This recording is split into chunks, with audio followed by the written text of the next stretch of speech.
is the host for this year's baseball and softball state finals games in Hot Springs as we welcome you in and get ready to crown a 3A state champion. Welcome in. I am Melissa Orange alongside Michael Westbrook, and Michael, is an exciting day to finish out what we have started here in day one of the baseball and softball finals with this 3A matchup between two teams who could walk away a state champion for the very first time in program history. Absolutely. The nerves they might be feeling, but also a little bit of excitement for both of these teams. You'd love to be where they're at right now. We got to be down on the field earlier. They're excited about this one. And let's take a look at our players to watch in this one, starting first with Harding Academy. Yeah. Well, you have to go with the ace, Ace Ellis. 55 hits in 80 at-bats. She's hitting nearly 700. I had to go back and double-check the stats to see if that was accurate. It is. And then, Alyssa, the other thing is what she does in the circle for this team. You see this at this level. It's the power hitter. It's the power arm, a 9-3 overall record, a 2.25 ERA. And our keys to the game, well, they have a lineup that can hit. 7 players hitting 400 or better. They're going to have to get on base, and they're going to have to pitch carefully to Harley Grammer. She's our player to watch for DeWitt. She's hitting 552. Also going to see her in the circle some, but 11 home runs this season. Hitting for so much power, 36 runs batted in. Her teammates are getting on base in front of her. And their keys to the game look like this. As we've said, it's their first state championship appearance, so you got to remain calm, stay composed when you're out there, and then limit those base hits of those big hitters in that Harding Academy lineup, because that's a team that finished runner-up a season ago. They want to leave those memories behind, get their first ever state championship. Standing in the way is this DeWitt team. Well, both of these teams prepared and ready after great regular seasons and runs through the postseason. It's a beautiful evening here in Hot Springs, a nice 78 degrees. A little humid out there, but that's okay. We are expecting a little rain, but should not happen anytime soon while we're out here playing softball. It's going to be a fun one between Harding Academy and DeWitt. We're going to get the game started right after this break. You are watching the Centennial Bank State Baseball and Softball Championships on Arkansas TV Sports.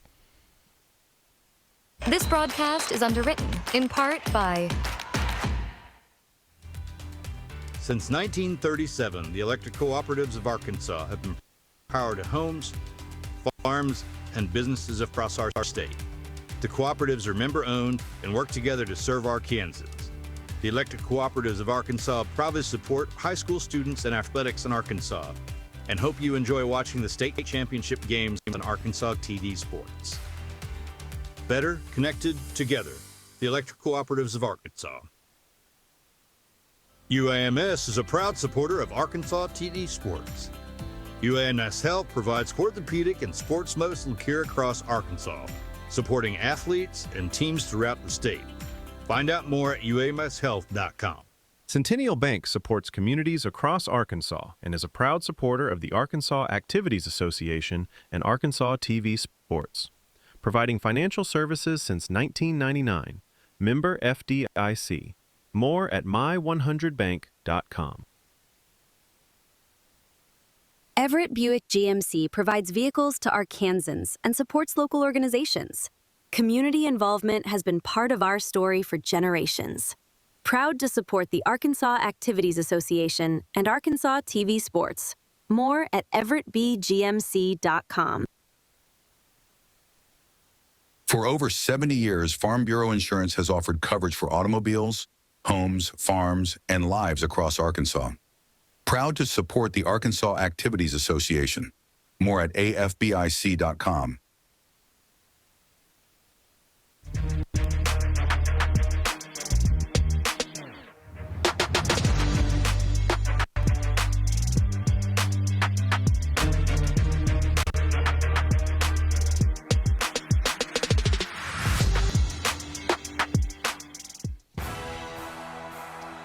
This is where the magic happens here at Majestic Park in Hot Springs as we welcome you into the 3A state championship game between Harding Academy and DeWitt, and it'll be the Wildcats who will be up to bat first. DeWitt is your home team as we go over the lineup. Ace Ellis going to lead things off to start things for the Wildcats. Corey Hastings, Anna Porter, Tristan Mahaney, Hannah Floyd, Mackenzie Bird, Addison Gameros, Destiny Edwards, and Emma Floyd. Your lineup for the Wildcats as Ace Ellis there looks at ball one. Yeah, both these teams coming in as a top seed. They had to have the coin flip to determine who would be the home team in this one. Well, the Wildcats want to start things off, and she tries to look at that one for another ball. And if they can get Ellis to start things off on the base pass, that's a great way to get this game going. Huge lineup for the Wildcats as far as these batting averages. Top three, all above 500. Lays that one down in foul. Gracie Lloyd, the catcher for the Dragonettes, back there to get it back to Chloe Lloyd, who is in the circle for DeWitt. Jaden Hornbeck, Daisy Petway, Harley Grammer, and Zoe Ross round out your infield. Emma Bizarro, Bella Easterwood, and Tori Ross in the outfield. Another ball, and so a 3-run count here for Ellis. We saw Ellis kind of try to slap at one a moment ago, wondered what kind of hitter she was. 32 singles, but 18 doubles, 23 extra base hits out of those 55. So not just about the easy single for her. She knows how to find success at the plate, but that one gets the count here full for Lloyd. Seeing a lot of pitches early as well. That should give the hitters behind her something to look at as well.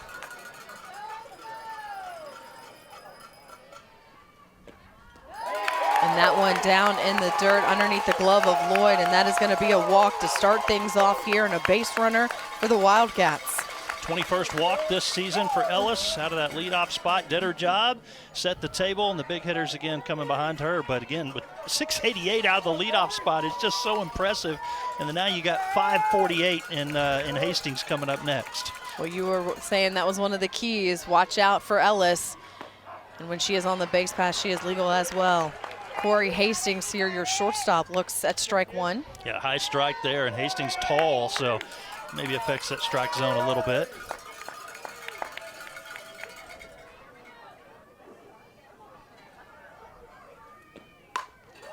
This one grounded back to short, trying to turn two, gets the out at second, but not in time at first. So the fielder's choice there gets the lead runner in Ellis, but Hastings safe at first with one down. That's good defense. Routine play, but remember, keys to the game to keep that composure. They've never played in a state championship game. Those kind of plays can get out of hand if you mess them up, but Grammer, the shortstop, able to easily make the play over to second for the first out. Now Anna Porter, your first baseman, stepping up into the batter's box as the number 3 hitter here for the Wildcats. A dangerous hitter, 27 doubles. Well, a double would look really good right now for her and her teammates. That one trying to get the change up and the timing off a little bit, but Ava, she's smiling because I think she wanted to swing at that one, and I don't blame her, but holding back because that would have thrown off her timing a little bit. Good choice there by Chloe Lloyd to try to change things up. Made everybody smile, and catcher trying to frame that one up. Lloyd hoping to get the call, not getting that corner. I was noticing the fans back behind home plate also smiling on that changeup pitch as well. Okay, well, there's a lot of blue behind there right now, which you can see that one over the glove of Lloyd, and that is going to be an easy bag for Hastings that she moves from first to second, now eliminating the force out here with one down in the top of the first. And now a runner in scoring position for Harding Academy. Anna Porter now with a 3-run count. Yeah, for Chloe Lloyd there, just didn't get the call on those previous 2 pitches, and that one got away from her a little bit, went up high for a wild pitch. Swing and a miss for strike number 2. And now the count goes full. The second time she has had a full count here in the last 3 batters.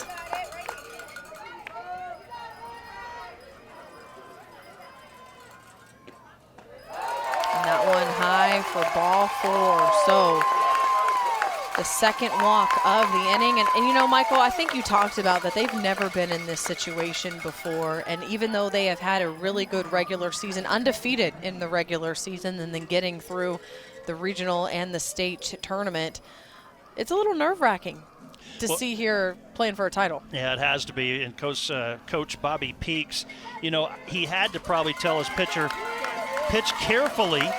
Your top 3 batters you're going against have 45 hits or more in only 28 games, you know, averaging a hit and a half, 2 hits per game, and still no damage yet, but it's getting a little dicey.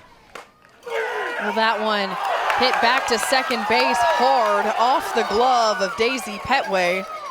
She gets it back in, but now it looks like you've got runners on the corners after a solid hit there by Tristan Mahaney. Yeah, look at it one more time. And again, that's one of those plays right there that I was just talking about. Not exactly routine. It was certainly hard hit, but it's one that Petway, the second baseman, wants back because it was hit at her. Sure. And she was able to at least keep it on the infield. But this, for Harding Academy, this is what you want. Runners on the corners and a chance to keep things going here and try to get that first run across, that momentum. Last year's game, they scored a run in the first inning. Did not score again in the championship. So trying to see what they can do here in the first inning this time around. That's right. We'll hear Hannah Floyd, the left fielder, stepping in. And if you're Chloe Lloyd, as we were talking about, one of the things, too, is at this moment you just need to trust yourself and trust what you got, trust your skills.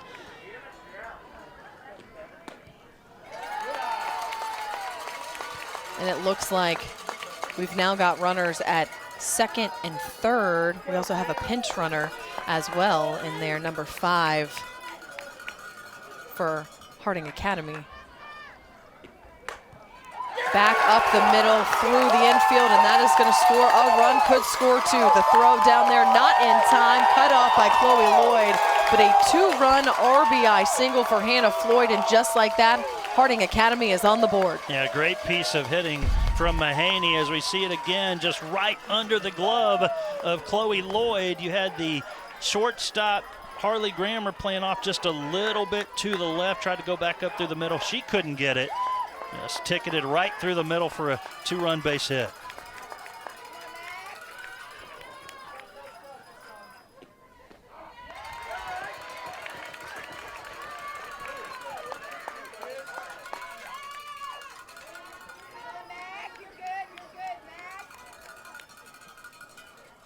So now an opportunity here for Mackenzie Bird, the second baseman, to add to this lead. The dribbler back to third base, bounces off the glove of Jaden Hornbeck.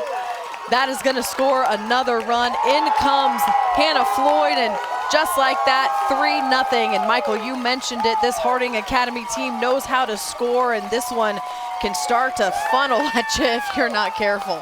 Yeah, and you know, 2 of these hits have not left the infield. The one that did get through was a dribbler on the ground. They're making contact, maybe not hitting the ball as that hard, but they're hitting it to the right spots. And then the defense right now for DeWitt is just not able to quite make the play to get them out of the inning. Now the center fielder, Addison Gameros, number 22, at the plate.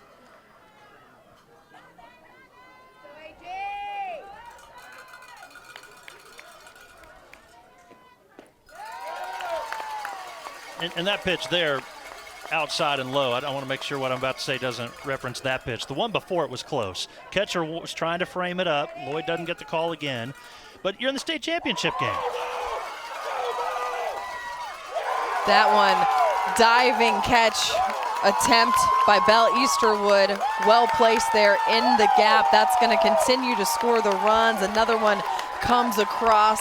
Great piece of hitting there by Addison Gameros to find the hole. Wow, what a start. They're up 4-0. I just said they weren't hitting the ball that hard. Well, they are now. Diving effort, gets up against the wall, and just never slowed down. When you got 2 outs, you keep running, and everything going the way of Harding Academy early. DeWitt here, I was going to say, DeWitt here looking like they kind of had things a little bit under control early, got that fielder's choice out, at second base with Ace Ellis, but this Harding Academy offense has just not let up. No, they haven't. And, pitch number 24 right there for Chloe Lloyd. Again, just not quite happy they're not getting the calls, but state championship game, you got to be right on point. Strike zone's got to be a little smaller. And she just needs to make one good pitch, get out of the inning.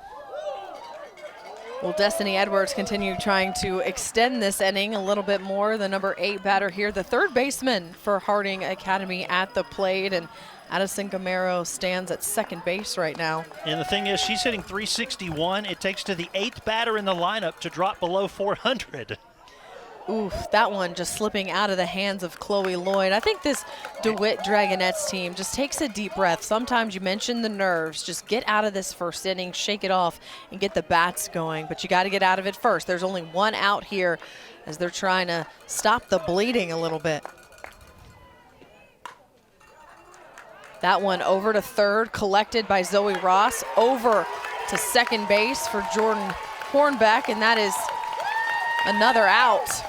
And that is the end of the inning. But just like that, Harding Academy up 4-0 right now on DeWitt. DeWitt going to get the bats for the very first time after this. See if they can cut into this Wildcats lead. Hi, I'm Carlton Wing, Executive Director and CEO of Arkansas TV. For nearly 60 years, Arkansas's only statewide public television network has been part of your home, informing, inspiring, and strengthening communities across our state. That commitment hasn't changed. What continues to guide us is a simple promise: to tell Arkansas stories with care and integrity. We are renewing our focus on local storytelling, highlighting the people, places, culture, and history that make Arkansas special. But we can only fulfill this mission with your partnership. If you already support Arkansas TV, thank you. If you are able, we hope you'll consider making a gift today. Your contribution is an investment in education, in local storytelling, and in everything that makes public television an essential resource for Arkansans. We're committed to serving Arkansas today and for generations to come. Thank you for being part of the Arkansas TV family.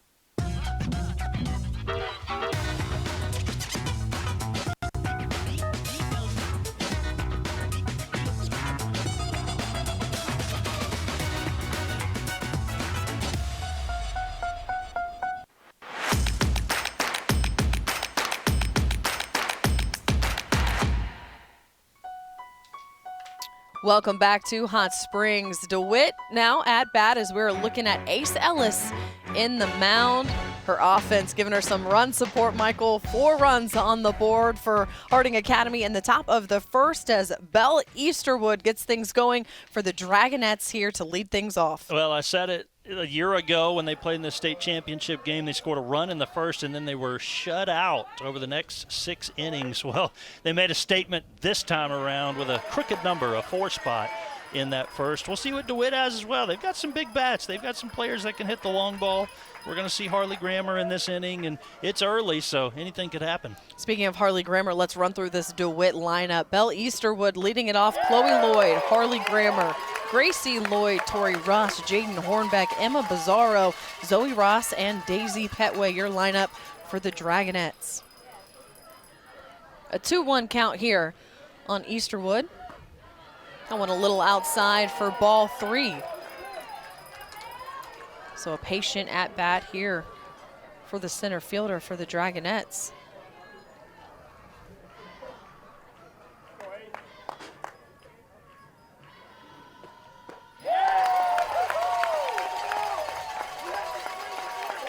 Ellis getting that one past her. So we get a full count here.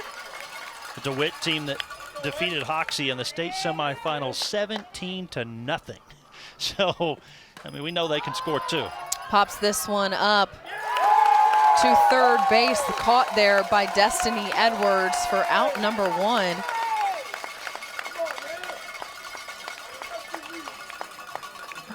Destiny Edwards playing at third base, going around the rest of the infield. Corey Hastings at shortstop, Mackenzie Bird and Anna Porter. As we've mentioned, there is Ace Ellis in the circle, Tristan Mahaney behind the plate catching for her. Hannah Floyd, Addison Gameros, and Emma Floyd round out your outfield.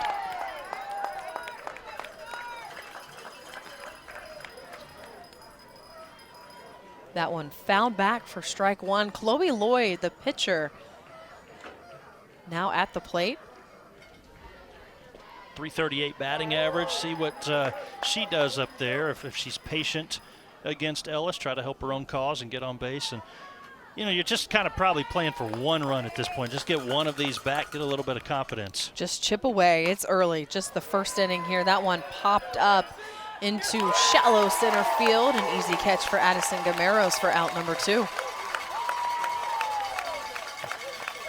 A couple of easy pop-up outs so far, as you see both times here as a batter has gotten out. They're going to the next batter in the lineup to talk strategy with them, tell them what they see from Ellis, and so far Ellis getting the better of them with the 2 pop-ups. Well, speaking of strategy, Harley Grammer's part of the strategy for this game plan for Harding Academy, trying to keep the ball away from her as much as possible. And it's 200 down the lines, 225 straightaway center on this field, so she's got the pop in her bat with 11 home runs this year. She steps into that box like a hitter, doesn't she? Yes.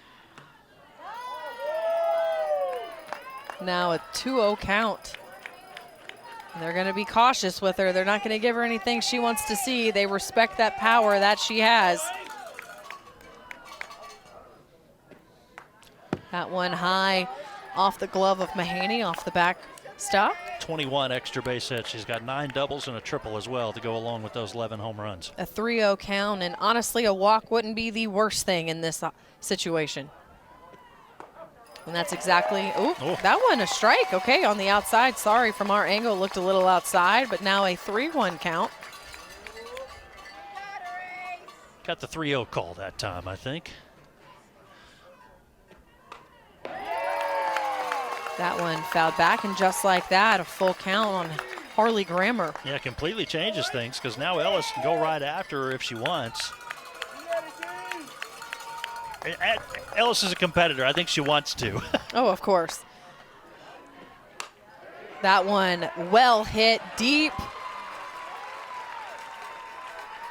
It looks like it bounced down. in and down, and so that is a base hit for Harley Grammer.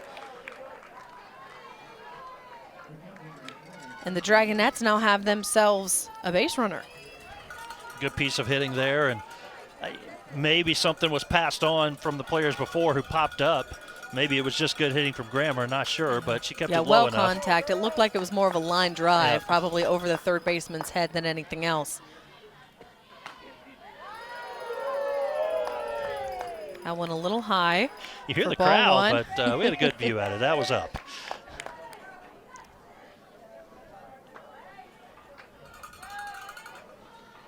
This is Gracie Lloyd. Now, Gracie's tall, but not that tall for that ball. That one on the outside corner for strike one.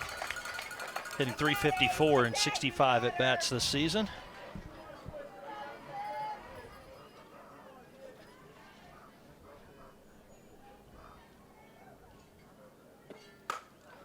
That one, a base hit. Nice stop there by Mackenzie Bird.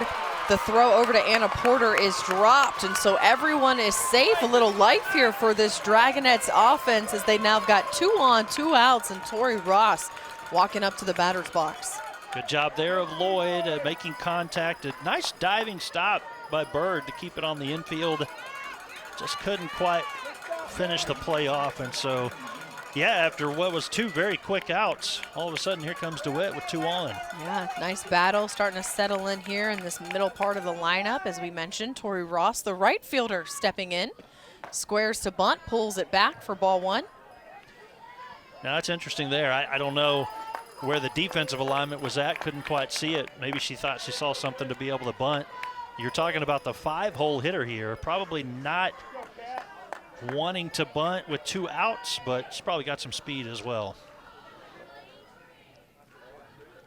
Again, an opportunity here for DeWitt and their offense. This one poked through the middle, almost stopped, but it's stopped by Mackenzie Bird there. Great stop by her. That flip to Anna Porter in time to end the inning. So the threat is over, and we are going to now head to the top of the second. Nothing going for the Dragonettes. The Wildcats lead at 4-0. You are watching the Centennial Bank State Baseball and Softball Championships on Arkansas TV Sports. Since 1937, the electric cooperatives of Arkansas have been providing power to homes, farms, and businesses across our state. The cooperatives are member-owned and work together to serve our Kansans. The electric cooperatives of Arkansas proudly support high school students and athletics in Arkansas, and hope you enjoy watching the state championship games on Arkansas TV Sports. Better connected together, the electric cooperatives of Arkansas. Join the ranks of corporate sponsors and business partners at Arkansas TV. Your support will shine a light on your business with recognition on air and at major community events. Plus, our viewers love the businesses that underwrite their favorite programs. Showcase your company while making a meaningful impact on lifelong learning. Partner with Arkansas TV to build a brighter future for our state.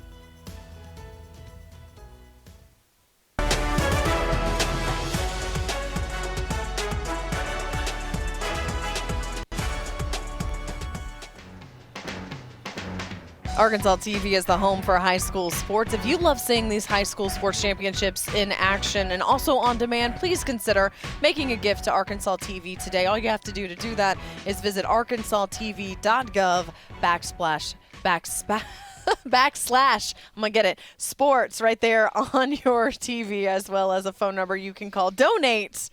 And we love being able to share these state final games with you live. Welcome back, as we are now in the top of the second of this 3A state finals between Harding Academy and DeWitt. Emma Floyd, your number 9 batter and right fielder, to start things off here for the Wildcats. That one in the dirt for ball 1 off the mask of Gracie Lloyd.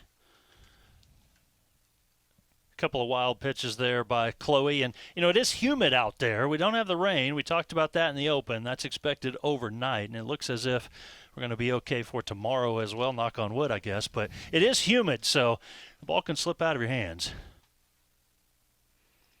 That one fouled into foul territory. Can't tell if that was caught. I don't think that it was, and so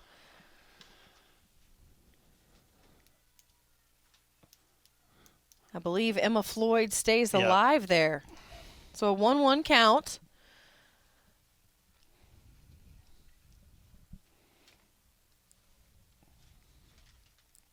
Ooh, painting that outside corner for strike 2. A 1-2 count here on Floyd, as Harding Academy looking to flip back over the lineup, get back to Ace Ellis in that leadoff spot. Ooh, getting a hold of that one high and deep into left center field. Nicely caught there by Belle Easterwood for out number 1, but it looked like for a minute there that Emma Floyd got a hold of that one. It was carrying a bit. She did a good job to wait on that, and a change-up maybe there, and waited on it, was patient, carried it pretty deep, and you're talking about a 9-hole hitter that's hitting .315 with 22 runs batted in. So again, I know it's a broken record already in the second inning, but this is a 1 through 9 lineup that can beat you, and that was a good piece of hitting out of that 9 spot. So Michael, what you're saying is there is no easy outs No. in this Wildcats lineup 1 through 9. We're back here in the number 1 leadoff hitter here in Ace Ellis, and we've talked about her numbers and how effective she is, not just in the circle, but also at the plate. She is also headed to UT Martin to play her college ball, so her softball far from over. The Skyhawks, UT Martin, Ohio Valley Conference. A 2-0 count here on Ace. And that one in the dirt, 3-0. No, I don't know all the mid-majors, but I knew that one. We'll quiz you if you want us to. No, You people just wanna probably care flex more those about muscles softball a little than- bit. Okay. All right. They probably care more about softball than what mascots I know. Okay. Well, you know what? I'm always here for some good mascot knowledge. Hey, we got some trivia coming up later on, I believe. Fantastic. So get ready for that, everybody. The trivia they give us, and then the trivia that Michael's just going to give us throughout the evening here. That one taken back up the middle, though, caught by Daisy Petway for out number 2. Yeah, able to get Ellis there, and a much different approach that time for Chloe Lloyd. Much different inning for her already. 2 up and 2 down. Yeah, you kind of like that, being able to settle in here and see if they can get out of this inning unscathed without the Wildcats adding any more runs to the board. Corey Hastings here, the shortstop, her second time at bat. See strike 1. Chloe Lloyd's committed to Williams Baptist, the Eagles, by the way. And, you know, this is just, talk about a tough spot for her. That one over to Harley Grammer at short. A great stretch there by Jaden Hornbeck to get in. How about that? The 6-3 out ends the inning, and it is a 1-2-3 inning for DeWitt as they try to now see if they can get on the board. We'll be back right after this. Want to see more Arkansas stories? Subscribe to Arkansas TV on YouTube for original productions, extras from your favorite local programs, behind-the-scenes videos, and our exclusive coverage of high school sports, all available on demand. Don't miss out on more great Arkansas stories. Scan the QR code to subscribe now.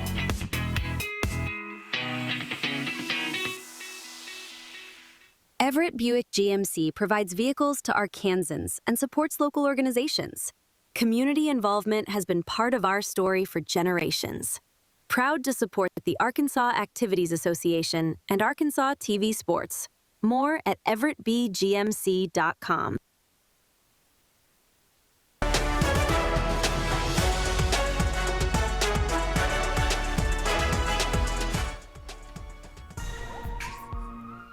Welcome back here. Time for our trivia, which I have given over to Michael since he is the trivia king, according to him. Yeah, well, okay, because Here I we can go. read the screen, I guess.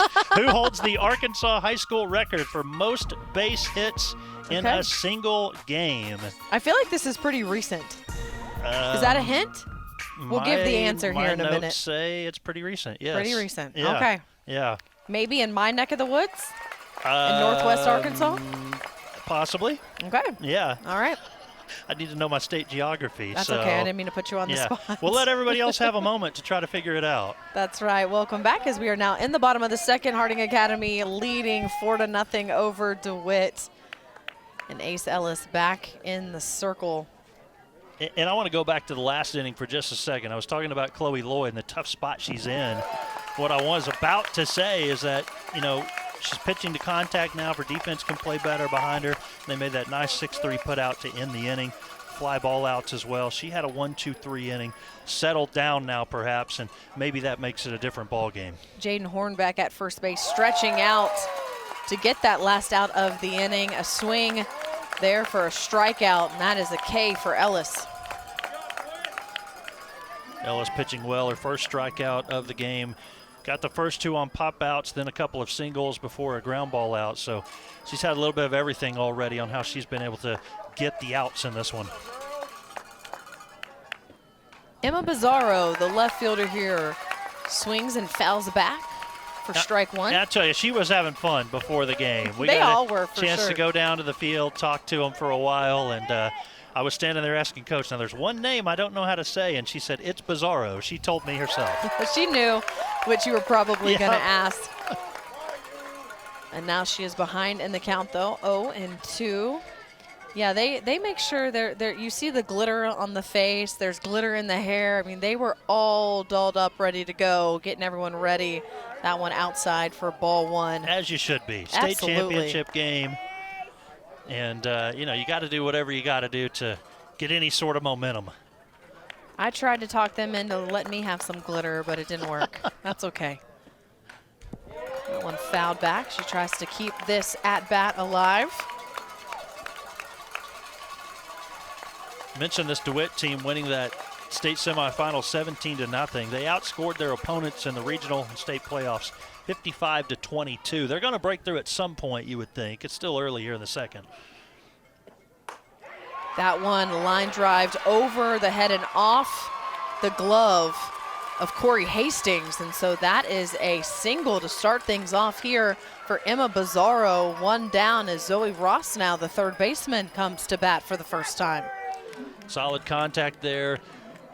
Probably would have been a single either way, even if it had gone over her glove at short. I think Floyd probably could have got it back in pretty quick from left field, but nonetheless a one-out base hit for Bizarro. Yeah, you talk about the run that DeWitt had through the regionals and the state tournament. Just in the state tournament alone, they beat Lavaca 12-2, Baptist Prep 9-8, and then smack over 10-4 to find themselves in this state finals game. See Ross there shaking her head as she goes out of the batter's box, try to regroup a little bit.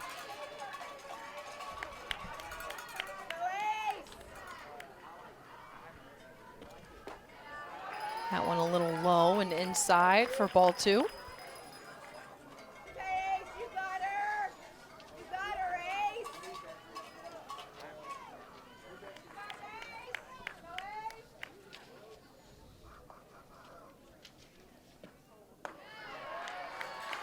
That one a little high and outside. So a 3-1 count here for Zoe Ross and a runner on first base. And don't be fooled, out of the 8th spot in the lineup, the third baseman's hitting .410 this year. It's a hold of that one. Now full count here and an opportunity for both of these players. Ross in the box and Ellis in the circle. Missed a couple of games this year, has played in only 16, but again, good numbers when she's been out there. And that one, ball 4. I think Zoe Ross might have forgot. Oh, yeah, that's ball 4. Let me take my base. And so now we've got 2 on the base pass for the Dragonettes as Daisy Petway steps to the plate, the second baseman here for DeWitt. With an opportunity to get some runs for her team. Ellis a little frustrated there that she lost Ross on the ball 4, but again, a hitter at .410. Not the worst case scenario, sets up a force play for you on the bases. Turns around and puts down the bunt, executed, picked up by Ellis, over to Porter at first for the out, but both of the runners advance, and that is exactly what you want to do. Petway doing her job to move the runners around, and now you've got runners at second and third with an opportunity here. Absolutely. In that situation there, you turn it back over to the top of the lineup as well, and you call on them to come up with a big hit. It also turns over the lineup card as Belle Easterwood, your leadoff batter and center fielder, steps in. She flew out to short in her first at bat.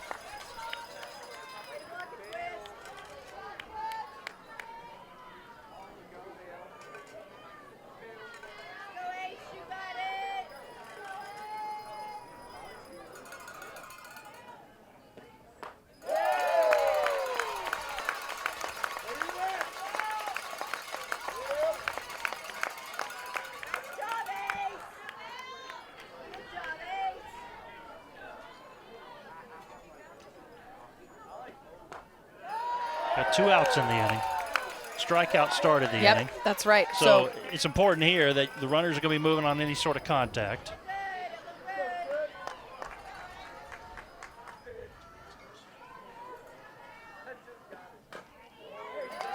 That one fouled back. For a 2-2 count here, and again, an opportunity. Last thing you want to do is leave runners on the base paths.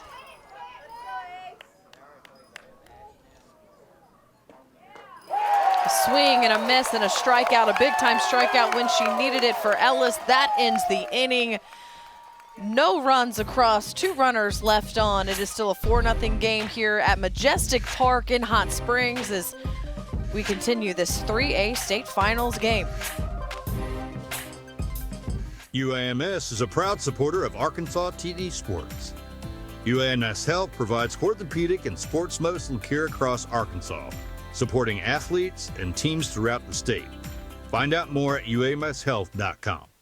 For over 70 years, Farm Bureau Insurance has offered coverage for automobiles, homes, farms, and lives across Arkansas.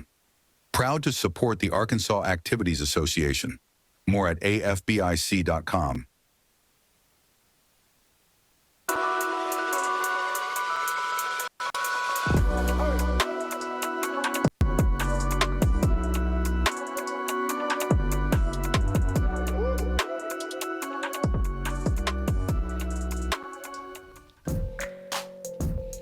Welcome back as we are ready to answer your trivia question. And Michael, I think I said it was close and recent and close to where I live up in Northwest Arkansas in Fayetteville. How right was I? Well, that's about right. Sydney Poole, 6 hits in a game from Greenland just 1 year ago in 2025.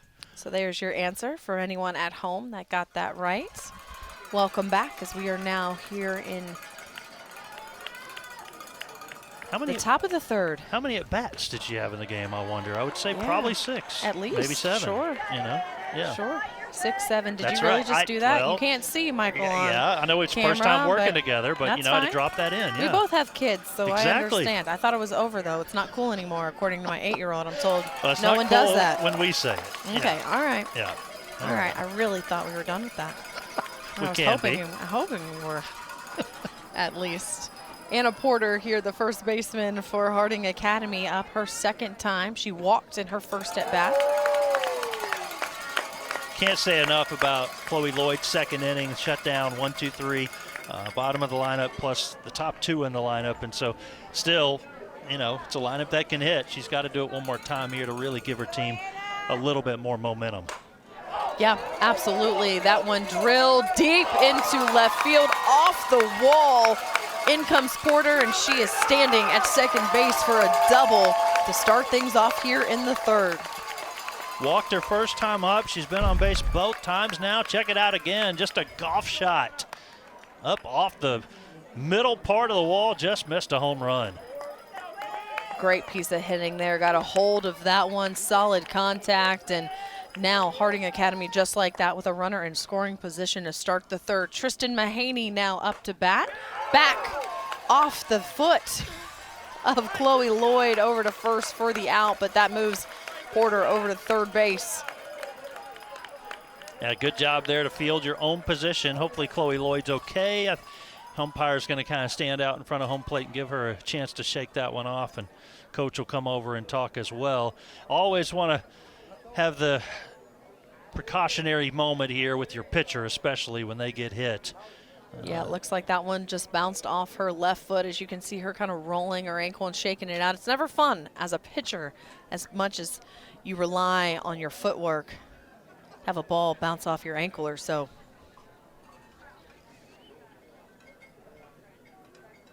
We'll take a look to at this show one you more this, time. I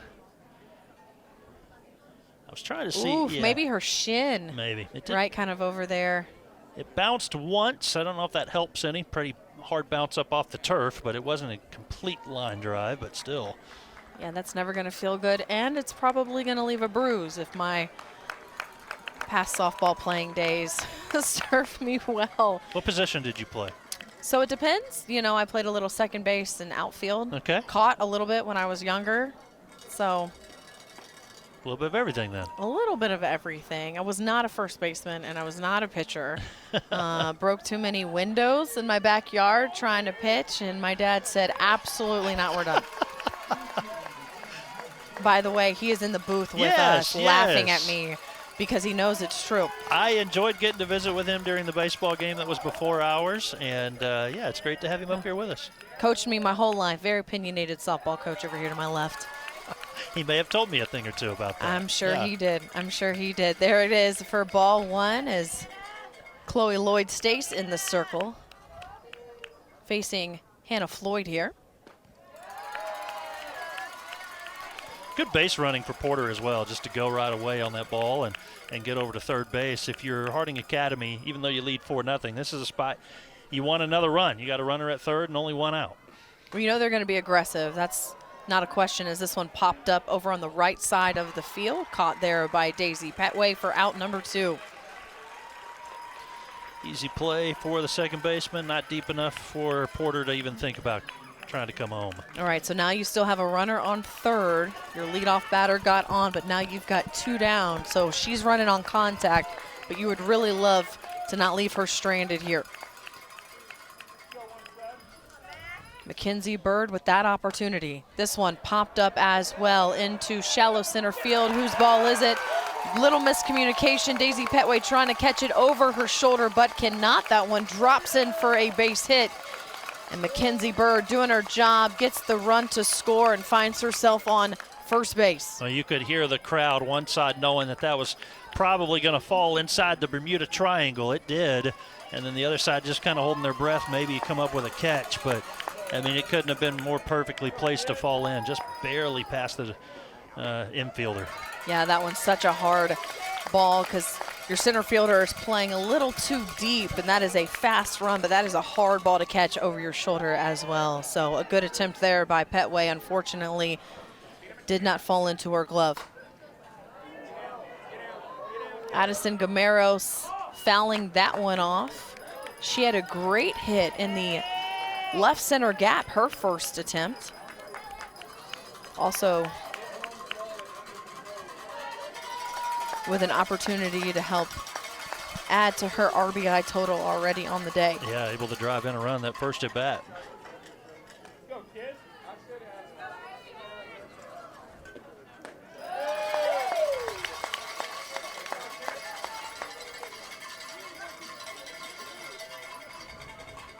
I don't know if Lloyd's thinking about that much from that first at bat, but stayed up high on a couple of these pitches.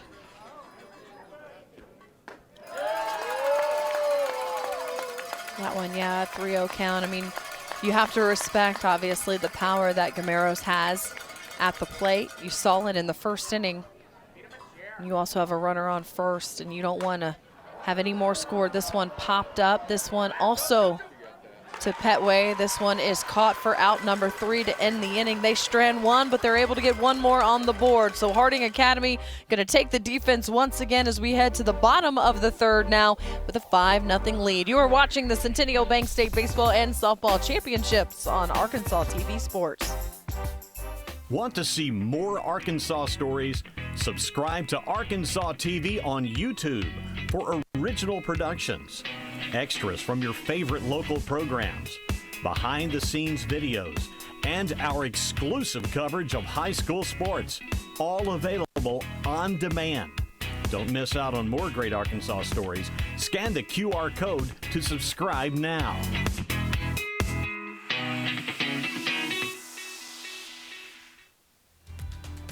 Since 1937, the electric cooperatives of Arkansas have been providing power to homes, farms, and businesses across our state.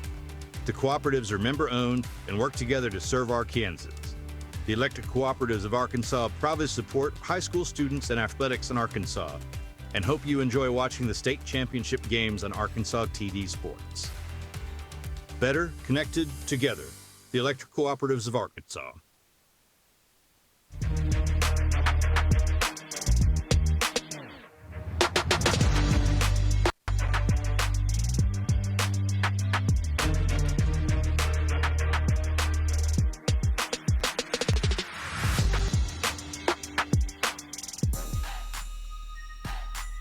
Welcome back to Majestic Park. 5-0. Harding Academy leads DeWitt. Miranda Leslie is our Arkansas TV Student All-Star in 3A. The senior catcher with a 3.9 GPA and planning to attend University of Arkansas Community College Morrilton campus. And Miranda Leslie, our Arkansas TV Student All-Star for this game. And Alyssa, here we are, 5-0 in the bottom of the third. Congratulations to Miranda Leslie on continuing her softball career, and that is absolutely right. Chloe Lloyd, who just took that ball off of her shin or ankle, looked pretty close in that area, steps up here, pops this one up into shallow center field, and that one is going to drop nicely in for a base hit to get things started here for the Dragonettes. The Dragonettes, not too many of them that have stayed with the old nicknames. We were trying to figure out how many across the state still have that. We came up with a couple others earlier today, but I don't know that trivia well enough, but I like it. Old school. I like it too. Lloyd trying to help her own cause there to get on base, and now you got it in a spot here where Grammer, one swing of the bat, turns the game around a little bit. She's got a 1-0 count now, and as you mentioned, respecting the power that she has. She set the new school record for home runs this year. She has 31 in her career as a junior. She hit 11 this year, 2 in the regional and 3 in the state tournament. So again, she's got the power and they know it. And I think right here for Ellis, in the last at-bat we saw from her, she attacked well. Yes, yeah. But at the same time, you know, got the count full.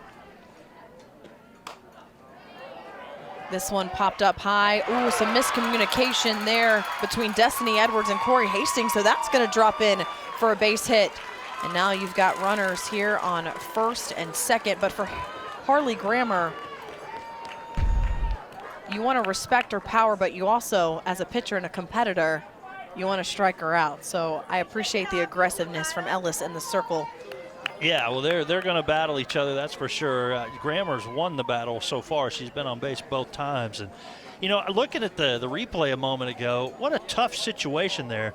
Third baseman's going back on it. She's closer to the ball, but you can't Corey fault Hastings the shortstop. and honestly, it's Corey Hastings' ball there just yeah. because of the angle that she's running out and not having to go backwards. Right. Just some miscommunication, and it's okay right now. If you're Harding Academy, you've got a 5-0 lead. You can take a deep breath even though you've got 2 runners on right now and no outs. Just remind them, we're okay. We can't get rattled. We can't turn that mistake into multiple mistakes. Coach Peaks talking to his hitters while Coach Goen, the head coach of Harding, in the circle talking to his entire infield. And, really it's the first real threat from DeWitt here in the third, starting with their first 2 runners on base. So Goen goes out there, tries to slow down the momentum, regain the composure of his pitcher, and tells her just to go back to work. Well, the one thing they have had is base runners every single inning. Yeah. They just haven't been able to score any of them. So another opportunity, and as you mentioned, their best opportunity right now to get some runs on the board. Yeah, first time in 3 innings they've had the leadoff runner on. Might help their cause a little bit.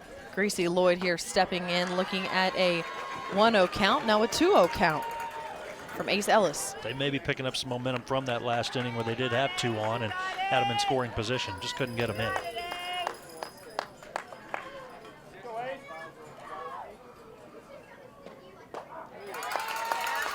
This is not a situation DeWitt has been in. They won 14 in a row over the last several weeks. They have not found themselves trailing by multiple runs. Well, the one thing they have, though, as we've talked about, is the bats and the offense. So they can dig into this lead and try to score this game and take the lead. That one right back to Ellis. Ellis over to second for that one, not in time at first. So they get the 1 out at second base, but now you've got 1 down and runners on the corners. That's great fielding from Ace Ellis, the pitcher. That's a play, sometimes that ball goes into center field. She caught it cleanly, made a nice play, threw to the bag right where it needed to be. Probably not going to get a double play there anyways, but went ahead and threw over to first to try. And still runners on the corners and only 1 out. DeWitt still has a chance to get a run in. A heads-up play there to go to second to try to turn 2. Gracie Lloyd, they're going to let her take second with a runner on third. So you now have runners on second and third with 1 out here. Alleviates the force out as Tori Ross steps in.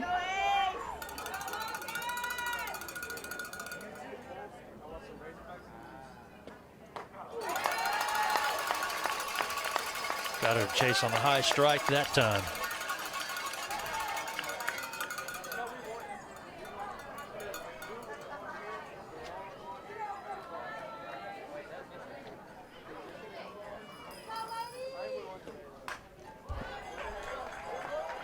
That one fouled back for strike number 2.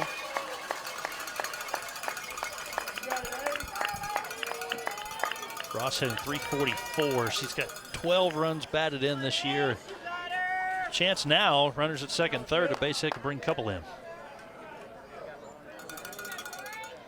Got a fan in the stands as well with a sign.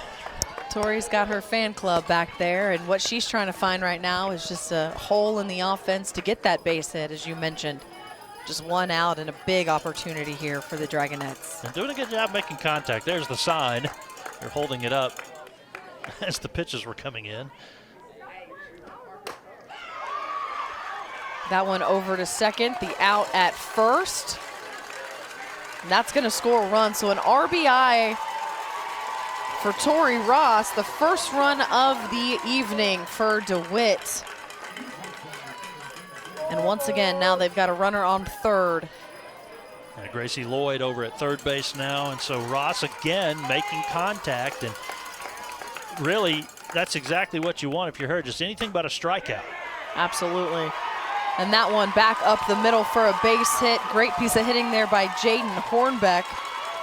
And another run comes in. And so 2 runs here in this inning already for the Dragonettes on 2 outs as Emma Bizarro steps to the plate, and she had herself a base hit at her first at bat in the left center field. She did, and the second time through now, some of these hitters who got out early against Ellis are making contact, not only making contact, but resulting in base hits. Hornbeck had struck out her first time up and really turned it around her second at bat just a second ago.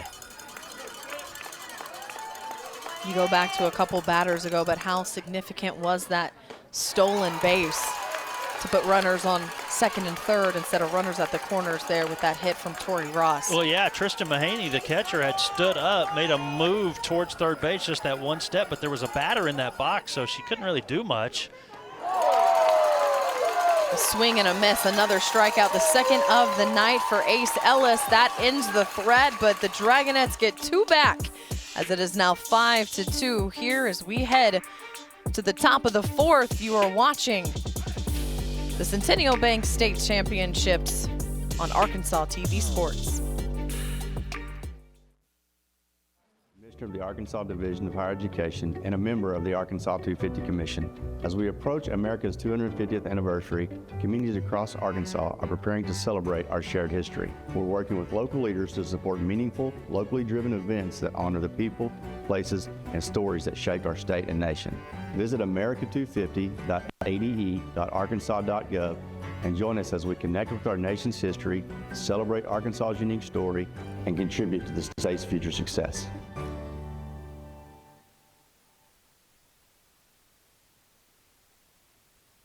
UAMS is a proud supporter of Arkansas TV Sports. UAMS Health provides orthopedic and sports medicine care across Arkansas, supporting athletes and teams throughout the state. Find out more at uamshealth.com.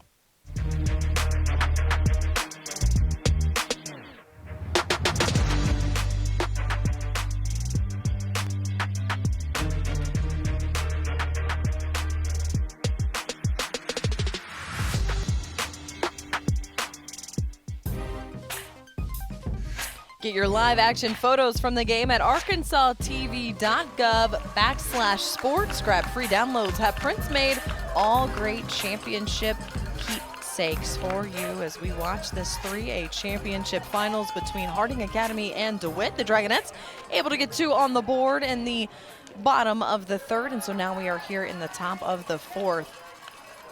Destiny Edwards back to the plate. One correction from earlier, by the way, Alyssa. It was Harding Academy that beat Hoxie 17-0. I know I said DeWitt earlier. Wanted to find the time to correct that. That one back off the glove of Daisy Petway. Tries to pick it up and get the out, but will not in time. So Destiny Edwards finds herself on first base to lead things off. Well, you're DeWitt. You just got a little momentum, got two runs across. You made the pitcher throw a few pitches here and there, and now all of a sudden they come right back. Harding Academy gets the leadoff single. They're going to try to grab the momentum right back. Well, we talked about this. There is no easy out, and quite frankly, both of these lineups, Michael, not just Harding Academies, but here the 9-hole hitter for the Wildcats, Emma Floyd, flew out to center field in her first at-bat, but has a runner and an opportunity here.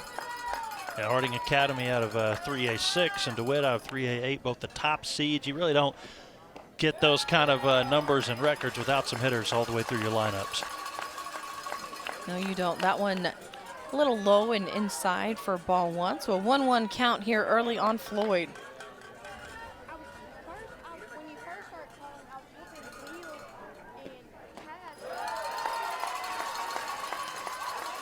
Floyd staying off that high pitch down the middle for ball two. We asked Harding Academy's coach, James Goen, about how many of these players were on last year's team. He said 7 of the starters were on last year's team that lost in the state championship game a year ago. And, you know, just a really tough game for them. I mentioned they scored a run in the first to take the lead, but then they gave up a 7 spot in the second inning and never could recover from that. Ended up losing the game 9-1, I believe. And so, you know, some players that have experienced this. That one drops into right field for a base hit. Everyone is safe, and that is going to bring up the top of the lineup. Solid piece of hitting there by Emma Floyd to bring Ace Ellis back to the plate with 2 runners on and another opportunity for this Wildcats offense.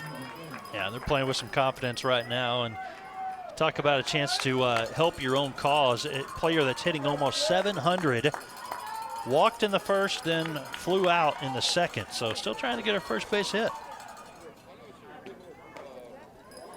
Well, you mentioned how they beat Hoxie 17-0 in the state tournament. They also beat Cave City 9-0 and then Boonville 6-2. And so in those 3 games alone, outscoring opponents 32-2. They know how to put up runs in a hurry, does this Wildcats offense. I hope they at least bought some watermelons from Cave City to help the economy there on the way out. Tevtown, I don't know. I'm sure they did. At Cave City. But hey, if you're a ball player, you're probably eating grapes or watermelons or oranges in the dugout. I promise you that. That one high into left field. Emma Bizarro goes back and makes the catch for out number 1. Runners stay put. So no harm done there in that swing of a bat by Ellis. not exactly in your part of the world, but tell your dad while he's here to get a Cave City watermelon, okay? Next time. Yeah, next time. When we go over there, for sure. Next time. Won't be venturing up in that part of the state yet, or at least on this trip. But they are definitely worth the drive if you do make it. Corey Hastings looks at strike number 1 at her at-bat. She had a fielder's choice, her first at-bat, and then grounded out to the shortstop.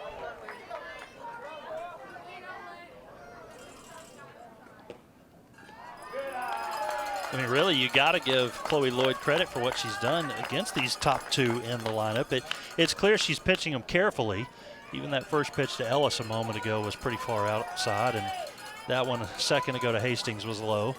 But she's been able to retire them. That one in the gap there to right field. That one scores a run.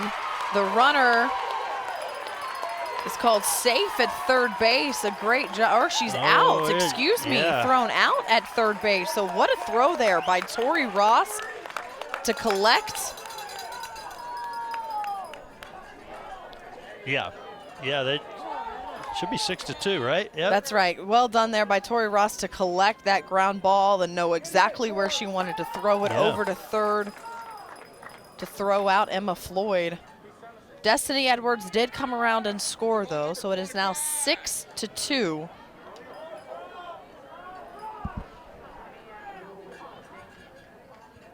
See if we might be able to see that again. Still talking about it a little bit. Make sure everybody's on the same page here. I think the umpires are going to get together as well just to review what happened here.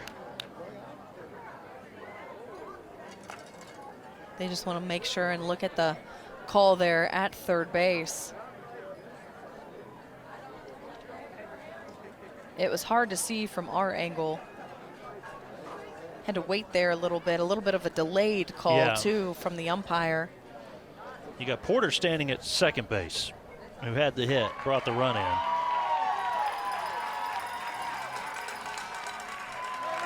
Quick conversation, did you see anything different? Everybody said no, and so runner at third is out. So again, a heads-up play there by Tori Ross in right field to get that throw for out number 2. Saves a run, potentially, for right now. And there are 2 down here. Well, yeah, if you're a Harding Academy, you're being aggressive, you're up, you just scored, it made it 6-2. Could have maybe taken the other approach there as well, just to move up station to station with only 1 out, but go for the aggressive play, didn't work out. Still have a chance with a base hit to get another run in. That's right, Anna Porter here looking at ball 1 with a 1-1 count. I'll tell you this, it's a lot easier to feel better about yourself when you're aggressive with a lead than if you're trying to be aggressive without the lead and you get thrown out. Exactly. Good heads-up base running there. I mean, honestly, I don't dislike the base running and the aggressiveness at all. Just a really good throw by Tori Ross, right on the money. That one, strike number 2. So, or excuse me, ball number 2. So a 2-1 count there on Porter. That one taken deep into left field, caught by the center fielder Bell Easterwood to end the inning. Strands 1, but they add another 1 on the scoreboard. A 6-2 game here as we head to the bottom of the 4th. You're watching the Centennial Bank State Baseball and Softball Championships on Arkansas TV Sports. This is a bit of an odd one. The offender had to smuggle in an antique execution device for a start. Brian had an eye for a good deal. You mean, did he like ripping off unsuspecting mortals? Sure. Brian had a disagreement with the camera guy over this fella, There are no other signs of physical damage. which suggests that the victim assumed the position willingly. Sunday evening at 5:30 on Arkansas TV. Since 1937, the electric cooperatives of Arkansas have been providing power to homes, farms, and businesses across our state. The cooperatives are member-owned and work together to serve Arkansans.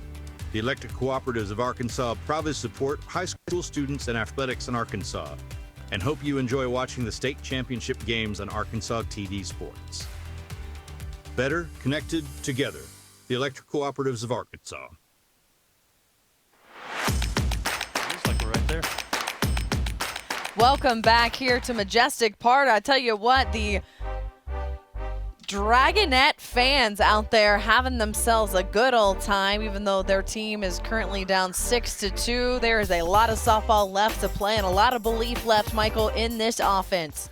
Yeah, absolutely. Good crowd on hand, and second softball game here today at Majestic Park. Lots of fans out past the outfield fence, and they've filled in, packed in behind home plate as well. We talked about Zoe Ross and that excellent throw she had from right field to throw out Emma Lloyd at third base. She now steps in to the plate and has a 1-1 count on her at her second look here at Ace Ellis. That one taken down the line. Great piece of hitting. That's going to be off the glove, so she's going to stretch this one for two, and she does.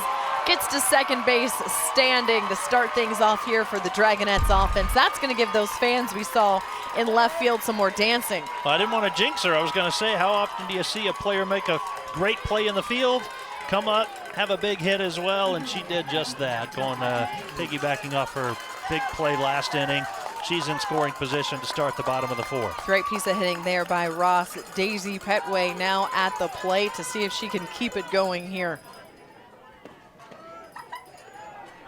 Turned around and squared up to bunt, but pulls it back for ball number one. She actually had a bunt the last time she was at bat, got out with the fielder's choice, but able to move the runners around. Right, Bizarro and Ross had both reached, and you call on your 9-hole hitter to move both of them up. They're trying to do the same thing here now to get Ross over to third base with only one out or potentially no outs.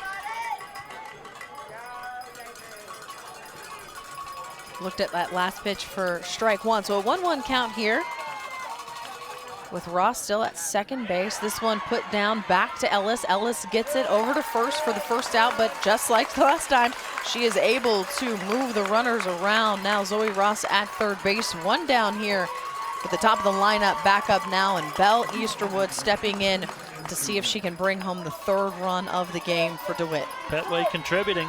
2 bunts, both of them executed perfectly. Not the easiest thing to do one time, much less 2 times. Swing and a miss there from Easterwood. You know, Easterwood would really like to be the one to bring this run in. She's 0 for 2 so far and struck out her last time up. And again, left-handed batter, just anything on the infield out of that box, she might even be able to get on base. That one popped up into foul territory, and it looks like that one caught by Destiny Edwards. So an unfortunate event there for out number 2. And just like that, it looked like they had some momentum going, Michael, with Zoe Ross leading things off with a double, but the bunt for out 1 to advance her to third, and that pop-up in foul territory for 2 outs just like that, gonna have to do some rallying. Yeah, that's one of the risks you run. You know, you get a leadoff runner on, and then you give up an out, bunting her over, and it can change in a hurry back the other way. Pop up out, all of a sudden 2 outs. That one down in the, I say the dirt, but it is turf over there, yes. Down in the turf. That's an old habit to break. For Tristan Mahaney, yes. Broadcasting games for a while, you know, you want to say into the dirt. No, not much anymore. It's an all-turf field here at Majestic Park. The brown turf and the green turf on the field.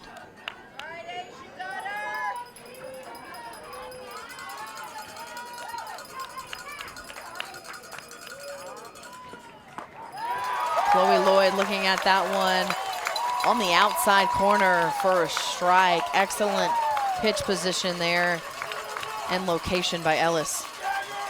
Yeah, and it kind of puts Lloyd on her heels now. She might have to swing at something if it's close. Just like that, went back to the same spot, got her swinging for out number 3, and the threat is over. A leadoff double's not going to do it for DeWitt. Harding Academy gets out of it and continues to see if they can stretch this lead. 6-2 here in the 3A state finals between Harding Academy and DeWitt.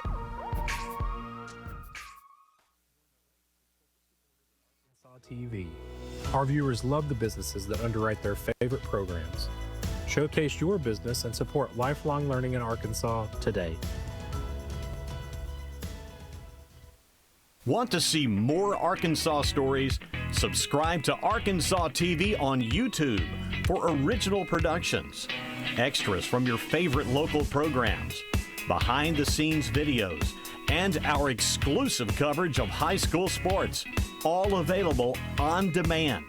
Don't miss out on more great Arkansas stories. Scan the QR code to subscribe now.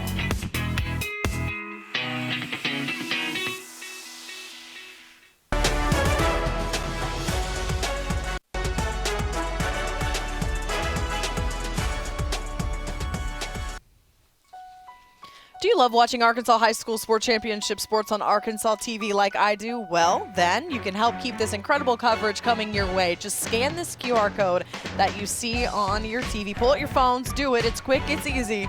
And visit arkansastv.gov/sports to help donate and continue this championship live viewing for you. Great stuff here as we are in the middle of this 3A battle between Harding Academy and DeWitt. The Wildcats looking to add to their 6-2 lead here at Majestic Park here in the top of the 5th. Sorry, Alyssa. And yeah, I mean, we've had 2 softball games today, 2 baseball games today. Arkansas TV website streaming the soccer championships. It's a busy time of year.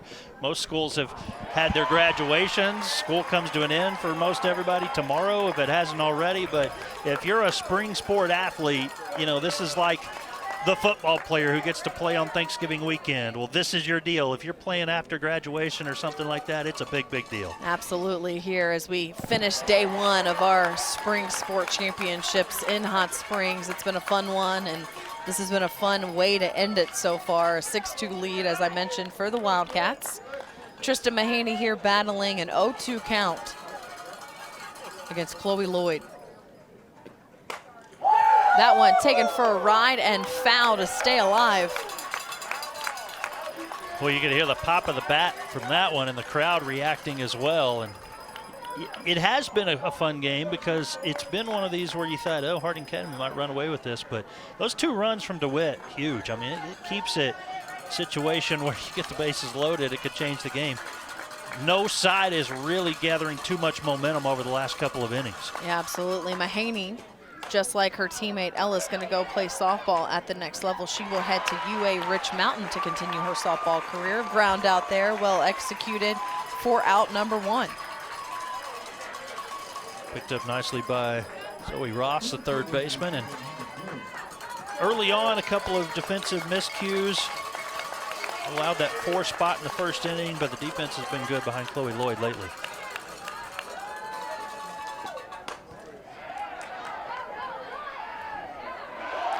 Well, that one misplaced there by Harley Grammer over to Jaden Hornbeck under the glove, and that is a base hit there for Hannah Floyd. Yeah, as I say that, just a low throw from Harley Grammer, the shortstop, one that she would love to have back. So that brings up Mackenzie Bird.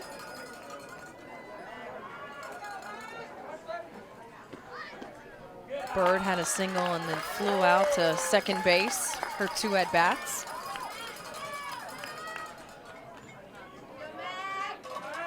But we've talked about Chloe Lloyd throughout this game, and despite the couple of runs that they've added after that first inning when they were able to plate 4, it felt like she's finally started to settle down a little bit in the circle. Yeah, no, I think so. I think she really has. Has not recorded a strikeout today, but she's been able to pitch to contact, ground ball outs. Nothing too deep lately from this Harding Academy lineup.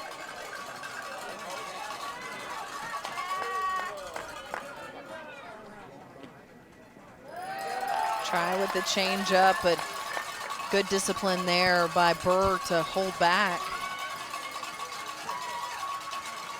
So a 2-1 count here, and so she's been able to, again, settle in even after taking a ball off the shin. Swing and a miss for strike number 2.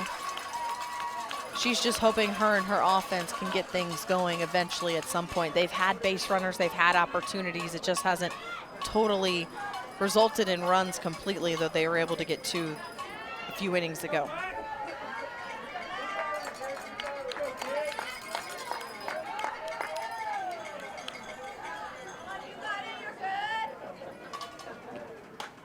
Bird taking this one foul again, staying alive there in the batter's box against Lloyd.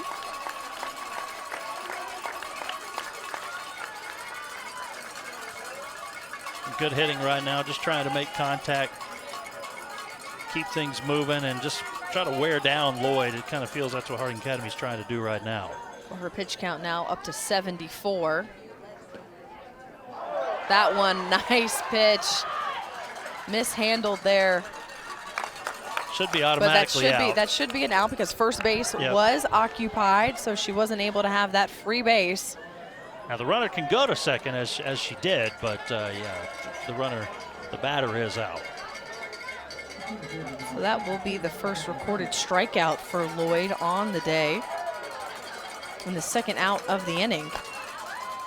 Floyd moves over to second base. And in steps Addison Gameros. That one off the bat, excuse me. That one bounces down into foul territory, and it looks like might have either bounced off her hand or accidentally stepped on her hand. Floyd shaking it off a little bit there. Start holding her hand and her shaking the hand. Head coach right there, making sure she's okay. And here we go. We'll see it one more time. Yeah, I think maybe the foot and hand combo. Yeah, I think maybe Zoe Ross's foot might have caught a little bit of that finger, just shaking it out there, doing the best she can to try to get that feeling back.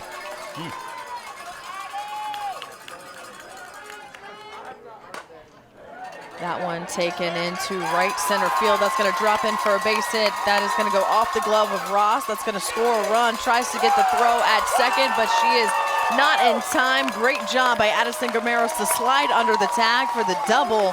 And that's another RBI. And that is another run for the Wildcats. Well, and as good of hitting as it was, better base running. I mean, just never hesitated with 2 outs. Decided to turn a single into a double. Just flying past first base. It was close, but she was there. Good base running.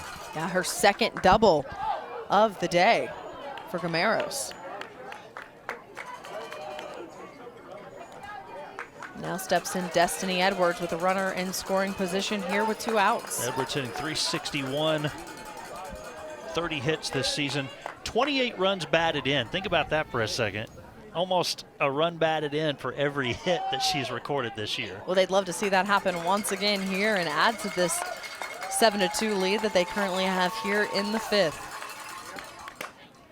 Swings back up to Chloe Lloyd, back over to first. An easy 1-3 out to end the inning, but another run is added to the board as Harding Academy leads at 7-2. DeWitt going to see if they can get the bats going, get some runs in the bottom of the 5th. You are watching the Centennial Bank State Baseball and Softball Championships on Arkansas TV Sports. Hey you. We know what you did. And we think you're just the most magnificent person ever because you support public television. And you did it by donating your car to our station. Vehicle donations like yours bring significant funding to the quality news and programming you turn to every day. So now, it's time to celebrate you and all of our supporters that keep us going. Centennial Bank supports communities across Arkansas and is a proud supporter of the Arkansas Activities Association and Arkansas TV Sports. Providing financial services since 1999. Member FDIC. More at my100bank.com.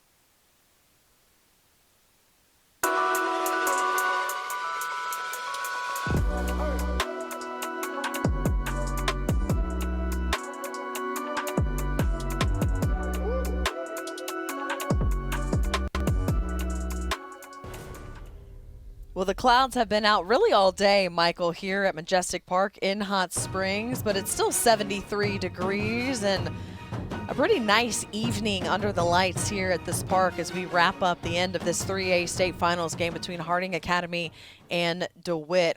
Harley Grammer stepping up into the box against Ace Ellis, and we talked about Ellis previously in that last inning. She's got 4 strikeouts on the day in her name, and 3 of those 4, those strikeouts were out number 3. Huge strikeouts to end innings and end the threat that DeWitt has tried to do offensively but has not seen much success with. Yeah, exactly right. I mean, you talk about just shutting down any opportunity from DeWitt. When she needed a pitch, she's made it, getting those final outs with those strikeouts.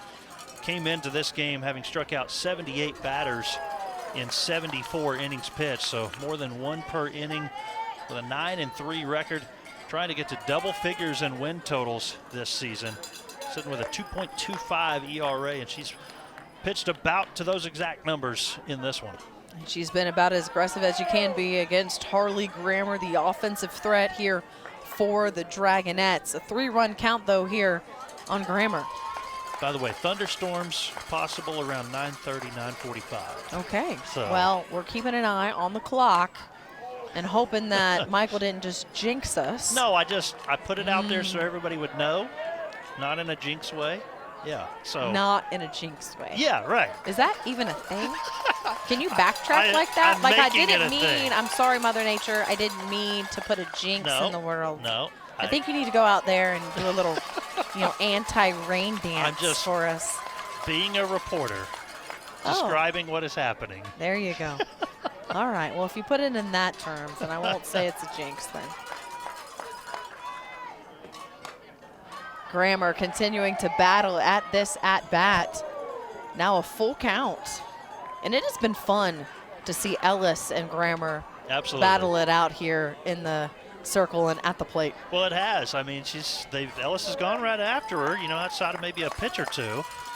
And Grammer's been patient, not really chasing. What a rocket. That one bouncing at the feet of Hannah Floyd. She got a hold of that one. Great piece of hitting, and you heard it right off the bat. That was going to be a base hit. Yeah, she did. She's winning the battle, you might say, because Grammer's 3 for 3, but 3 singles. So Ellis is not giving up the long ball to her, and that's what Grammer likes to do, is hit it out of the park. Hadn't been able to do that so far, so I'm sure she's happy with her 3 for 3 day, but they've been able to limit the damage, I guess you could say. I would count it as a win. Yeah, when you're sure. facing Harley Grammer, I would call that as a win. Yeah. Well, it does create a little bit of a visit here in the circle with the catcher, Mahaney, because, we're starting to get a little bit late here, bottom of the 5th inning, and holding on to a 5-run lead. You just want to make sure that single doesn't turn into something else if you're Harding Academy. And DeWitt's not going away yet. No, and again, they've continued to have base runners. They've just only got 2 runs to account for all the base runners that they have had. So they continue to give themselves opportunity, just want to capitalize. Gracie Lloyd here steps in, looks at ball 1. And this is where Strike 1, excuse me. Yeah, sorry, Alyssa. This is where they did score. I mean, it was the 3rd inning with these batters at the plate and on the bases where they were able to scratch across a couple of runs. That one high for ball 1. I mean, that's what you want, your 3, 4, 5, 6 batters in your lineup. And we mentioned there is no easy out with either of these lineups, but this heart of the lineup is where you're going to get some of your production, and you'd like to see that here in the 5th because you're running out of softball to play. Yeah. As that one fouled into foul territory and into the glove of Anna Porter. Yeah, you don't see the stolen base a lot, but you wonder if they might have to try to manufacture a little bit here. And maybe force Harding Academy into some mistakes, maybe try to run a little bit. Well, if you're going to be aggressive, now's the time to do it. That's Tori Ross and her fan club ready to go here in the bottom of the 5th, looking at ball 1. You think that's Mom? Probably. You know, maybe, could be. It's a well done sign, whoever it is over there. I tell you what, Ace Ellis is having a lot of success with that outside corner strike. She's getting the call, and she continues to go after it. That one a swing and a miss. That one a little bit of a rise ball down the middle for strike 2. Yeah, when you're a batter and you look at a pitch for a strike, then all of a sudden it's what happened last inning. You kind of start getting a little antsy, start swinging away, and missed it the last one. That one popped up and back to stay alive. Harding Academy coming in having won 15 consecutive games. Last dropped a game in early April.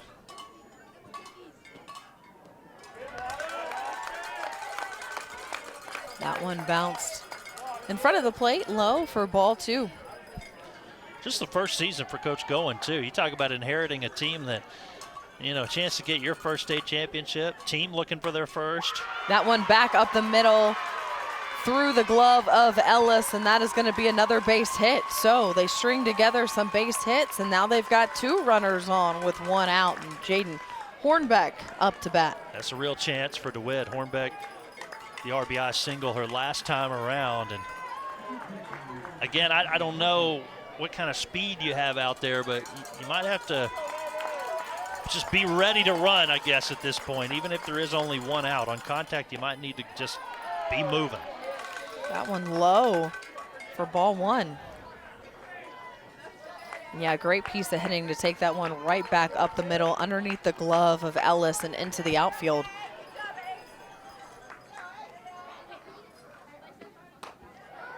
That one dribbled over to third base. Destiny Edwards over to first off the glove, I believe, of Anna Porter, and I think that's going to bring over a run. Looks like Harley Graham are going to come in and score. And I wonder if they're going to call a dead ball. Yeah, I think that went maybe into the dugout. Okay, I was wondering why Harley Grammer wasn't running as hard, but I guess they're going to call that one a dead ball and allow her to come in. No, they're going to say, was it a foul ball? They're saying foul ball now. Okay. Yeah, they are. All right. Wow, okay.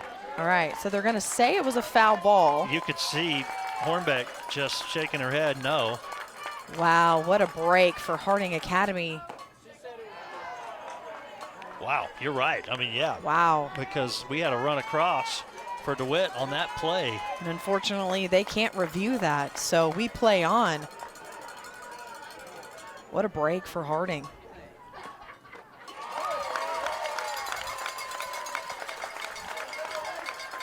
A 2-2 count now, and I think if you're Jaden Hornbeck, you got to take a deep breath and not be rattled, kind of settle yourself back down, kind of probably feeling a little emotional in the box and see if you can get a base hit. Just like that. That one deep, and that one foul. But she got a hold of that one. Yeah, that's a good job there. Stay alive, keep the count 2-2. Continue to see another pitch against Ellis.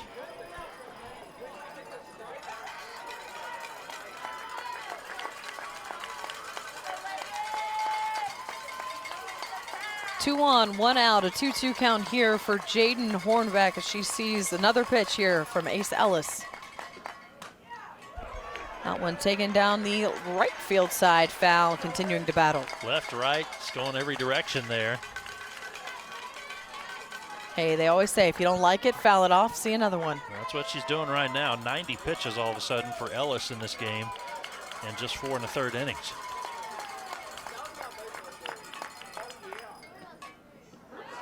That one in, I keep wanting to say in the dirt. Yeah, that is right. not it, in the turf. Well, it's bounces good eye. in front of the plate. Good eye from Hornbeck to be patient Absolutely. there. And a lot of players might press with 2 strikes on him, but she waited, knew it was going low, and has the count full now.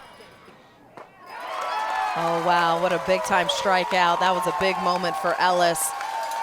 The K, her 5th of the day, and that is out number 2. So once again, 2 on, now 2 outs. Just Emma Bizarro. Huge strikeout there, and you feel bad a little bit for Hornbeck the way that at bat played out for her. That one low for ball 1. Trying to be aggressive on the base pass, but Harley Grammer goes back to second base. I said be ready to run, but sure. Just kind of saying move back. You're too far out there now.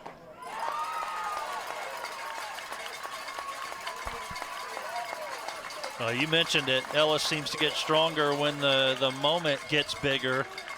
Yeah, that rise Strikeouts to ball end there. innings, and she's doing it again. Absolutely, that rise ball, Emma Bizarro just underneath of it. That one low and inside for ball 2. But once again, runners on the base pass, an opportunity to knock them in. Can the Dragonettes do it? That one, dribbler over to Corey Hastings. Hastings gets the 3rd out at second base. The 6-4 out number 3 once again ends the threat. And Harding Academy goes back into the dugout to see if they can continue with their offense. It is a 7-2 game here in the top of the 6th. We'll be right back as you're watching the Centennial Bank State Baseball and Softball Championships on Arkansas TV Sports. For nearly 60 years, Arkansas's only statewide public television network has informed and inspired viewers across our state. That commitment continues today with a renewed focus on local storytelling that reflects the people and communities we serve. Arkansas TV is your public television station, and we can't do this without you. If you're able, please consider making a gift today. Your support strengthens education, storytelling, and communities across Arkansas. Thank you for being a part of the Arkansas TV family. UAMS is a proud supporter of Arkansas TV Sports. UAMS Health provides orthopedic and sports medicine care across Arkansas, supporting athletes and teams throughout the state. Find out more at uamshealth.com.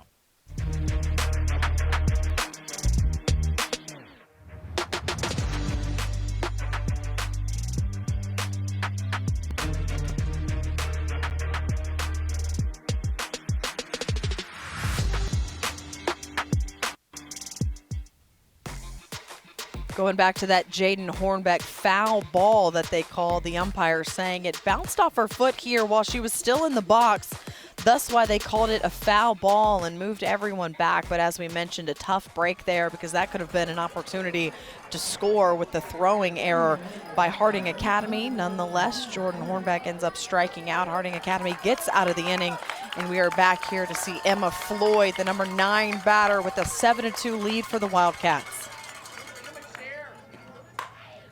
That one taken deep into left center field, off the wall, and goodbye.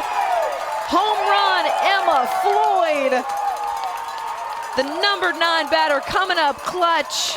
Big time hit by Emma Floyd as she gives her head coach a high five. Her 4th home run of the season. And that makes it an 8-2 game. Man, she got a hold of that right away. Absolutely. Check it out again. Just smashed it to left center field. Told you it's about 225 straightaway center. That one had all that to left center and more. Long ball from the 9 spot.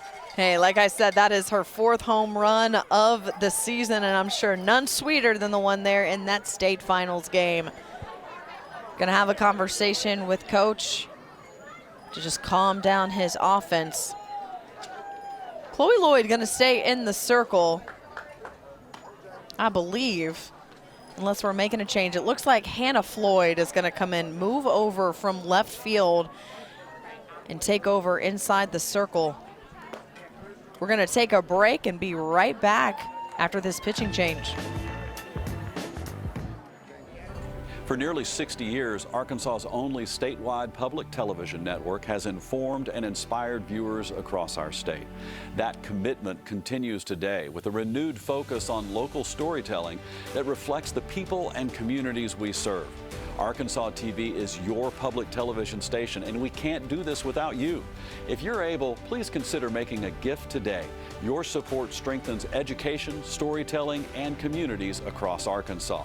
Thank you for being a part of the Arkansas TV family.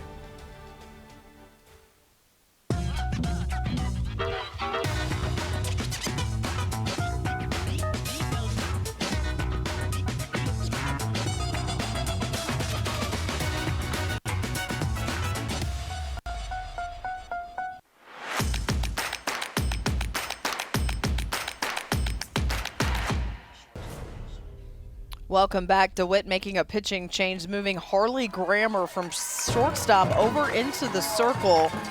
So that is the change being made as Chloe Lloyd's day in the circle is done. That one back to Grammer, off her glove, over to first for the first out. Well, one pitch, one out. That's what you want if you're Grammer, who's got to come in and try to slow down the momentum here a little bit. And that one was against Ellis, and Yep. we've talked about that Grammer-Ellis matchup in the circle and at the plate, and it continues with that 1-3 out to start things off. But remember, they started off the inning with a home run by Emma Floyd. As Corey Hastings steps up to bat now in the top of the 6th. Saw it the other way around that time. And Chloe Lloyd goes to short to take her place. So they just a straight switch there, looks like.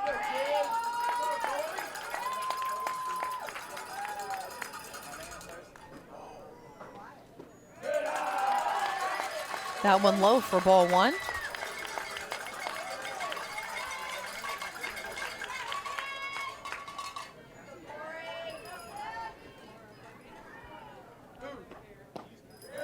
You look back. That one low as well for ball 2. Sorry, Alyssa. You look back and for DeWitt, they just haven't really been able to catch a break. They've had base runners, especially the last couple of innings. They've had multiple base runners on and just haven't been able to find that big hit to bring the runs in. On the other side, Harding Academy, they pieced together a few early.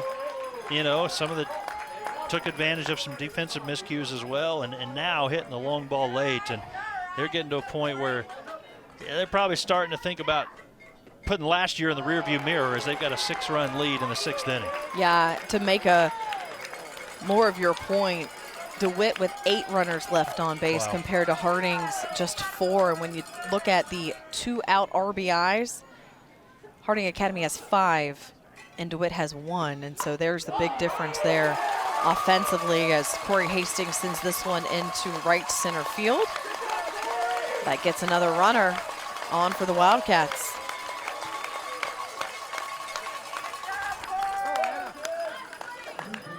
Brings up a dangerous Anna Porter, who has been on base all 3 times she's come to the plate.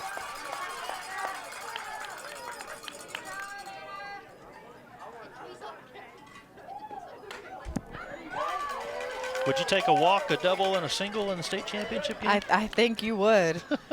Absolutely. I think she'll take a win more than anything else. Probably so. Harding Academy can hold on to this 8-2 lead that they currently have. That one fouled back for strike 1, but I think Anna Porter has had a phenomenal game for the Wildcats.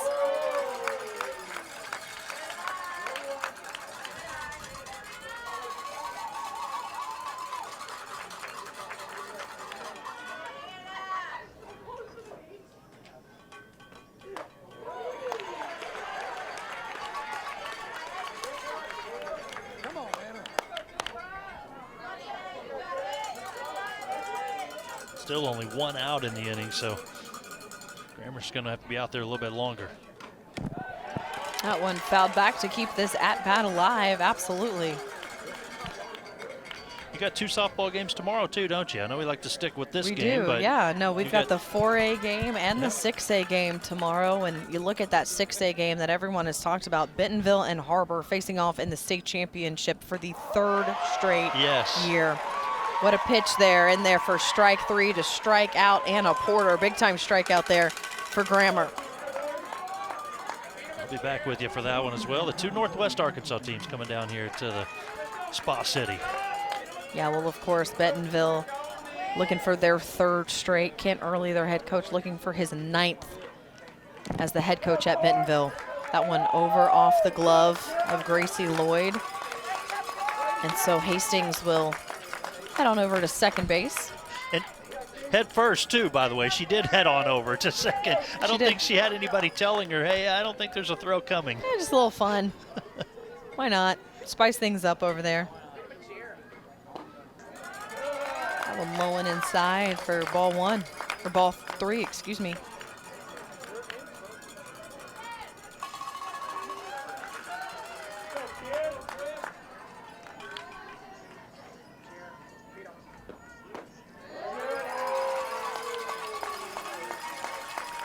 Haney's still trying to get her first hit of the game, 0 for 3 so far.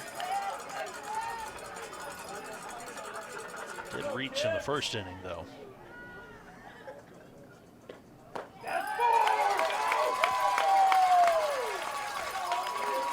Haney will take that walk to put 2 runners on here for Hannah Floyd.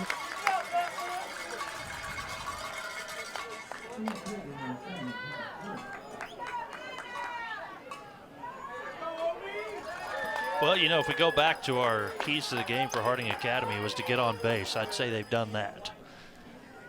And they continue to get on base here late in the game as well. Well, the big thing, too, not only are they getting on base, because you can make that argument for DeWitt, they're scoring runs off of those base runners, and that, I think, has been the biggest difference clearly on the scoreboard with what we're seeing right now between these two offenses. Yeah, both sides with 9 hits. One fouled back by Floyd. An 0-2 count here, so let's see if Harley Grammer can get her team out of this inning and back into the dugout to try to get something going offensively. That one in. The steal attempt is not going to be challenged by Lloyd behind the plate, and so now you've got a runner in Hastings on third base and Mahaney on second. Yeah, that ball bouncing up into the glove of Lloyd, and time she got to it, the runners were moving. It's aggressive base running there by your base runners to recognize that it's been a couple times that Grammer has kind of bounced it short there into the glove, and so you're paying attention. Give yourself an opportunity to advance. And you can't leave early. You got to have the foot on the bag till that ball's out of the hand, so a good job to know when to go. It's all about timing. That one taken shallow, dropped in, so everyone's going to go back. Another opportunity for Floyd here with a 1-2 count. Foul ball down the left field line. Floyd trying to get a couple more across here.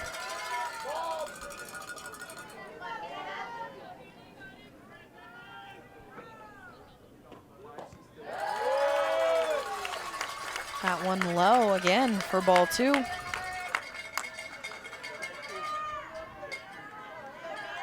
Chloe Lloyd, 5 innings through 85 pitches. That one over the glove of Lloyd. That's going to score a run, an opportunity to score 2. That throw not in time, and so that is going to play 2 more off the bat of Hannah Floyd. What a great at-bat by her to continue to stay patient. She was down 2-0. Yeah, and now was able to battle back. Now 4 runs batted in this game. She had 2 in the first inning as well. That really kind of got the thing started for Harding Academy, and here she is late doing it again, breaking this thing open. Now an 8-run lead for Harding Academy on the 2 RBI single from Floyd. Mackenzie Bird stepping into the plate now here for the Wildcats. She struck out her last time, but she's had some success at the plate. Gracie Lloyd walking over to talk to Harley Grammer in the circle to just calm her down. I tell you what, Grammer doing a little bit of everything in this game for her team. That one bouncing off the foot of Bird to put her on first base. The hit by pitch now puts on 2 runners on the base paths for Addison Gameros. Yeah, tough spot for Harley Grammer. Again, she's 3 for 3 at the plate, played a good shortstop, has to come into the game in a situation where the game's starting to get out of hand and hadn't been able to quite reel it in for DeWitt here. And that one just slipped out of her hand, got away from her, and a lot of times that ball just misses the batter completely, but it was able to hit Bird. Inning keeps going. Yeah, you've got 2 outs here. DeWitt, just take a deep breath. Trust your mechanics. Try to get out of this inning and really kind of stop things from continuing in the way that they're going right now, because you talked about that momentum. I feel like it's starting to shift towards Harding Academy. Well, inning started with a solo home run and a couple of outs after that, but now the last 3 batters have reached all of a sudden for the Wildcats.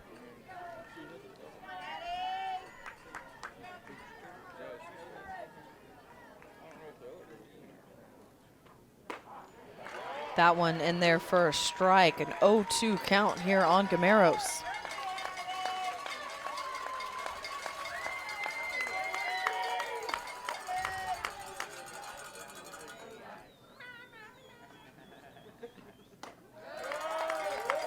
And a hit here, and all of a sudden you could be up 10 runs, already up by 8 to get these runners moving, and could shorten the game down all of a sudden. So if you're DeWitt, just to keep the game going, you got to get this out.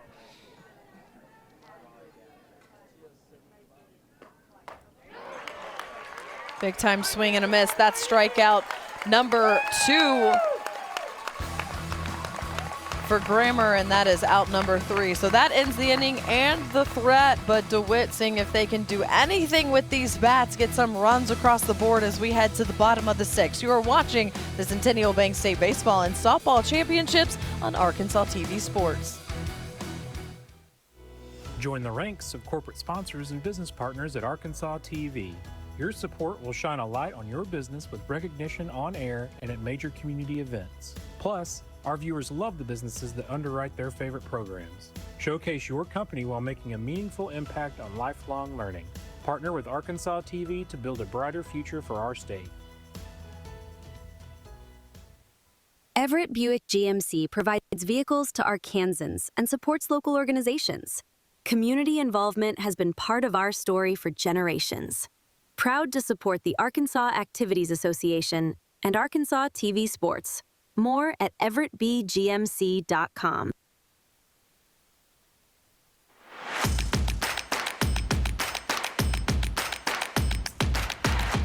Welcome back to the 3A State Finals game between Harding Academy and DeWitt. It is a 10-2 lead here for the Wildcats in the bottom of the 6th. DeWitt has had opportunities, but has not been able to get too many of those opportunities across for runs. An opportunity, though, in the 6th. They've got work to do, Michael, if they want to get back to this game. No, yeah, you're right. And it's Ellis again. She's just had the shutdown out when she's needed it. That last inning, a couple of runners on. She gets a strikeout, then gets a fielder's choice to end the inning. And she's allowed some hits, that's for sure. And the bats have been there for DeWitt. They just haven't been able to that get one right yeah. back. There you go. Good contact there by Zoe Ross, but right back into the glove of Ellis for out number 1. Yeah, well, they, thankfully they wear those masks now in the pitching circle. And she also had the glove there to take care of it, but she was all smiles after making that catch. Hey, sometimes I remember that's just reactionary. Yep. Your glove's right there. You just stick it out, and, oh, the ball finds it.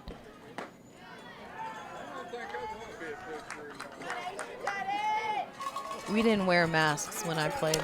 Okay, well, I was wondering. I was going to ask about it. Wasn't until, really, honestly, my senior year of high school that they made us wear masks on our helmets. Yeah, okay. I know that because I got hit in the mouth once. Ooh, yeah. Does not sound fun. It was Did not. you have the flip cards? Told you all the plays. We didn't have any of those the either. Wristbands. Yeah, I didn't think so. No. Did you have the glitter? You already told me you did. No glitter, no glitter. No, I took the ball. Yeah, no, the ball hit off the handle of my bat and onto my mouth. Ooh. It was painful. Yeah, I bet. Luckily, I had braces, so I didn't lose any teeth. That was I the don't know lucky if part. luckily Yeah, if braces were lucky, but sure. A walk there granted to Daisy Petway. So a runner on here for the Dragonettes. Yeah, give Petway credit. She's bunted twice, moved runners over, and now she's able to get on base. Yeah, done her job when asked to bunt her teammates around. Belle Easterwood, the leadoff batter, seeing if she can get something going, hasn't had the greatest success today at the plate. Yeah, this could change the momentum a little bit if she's able to reach base. It has been tough for her. A couple of fly ball outs, one of them in foul territory last time up.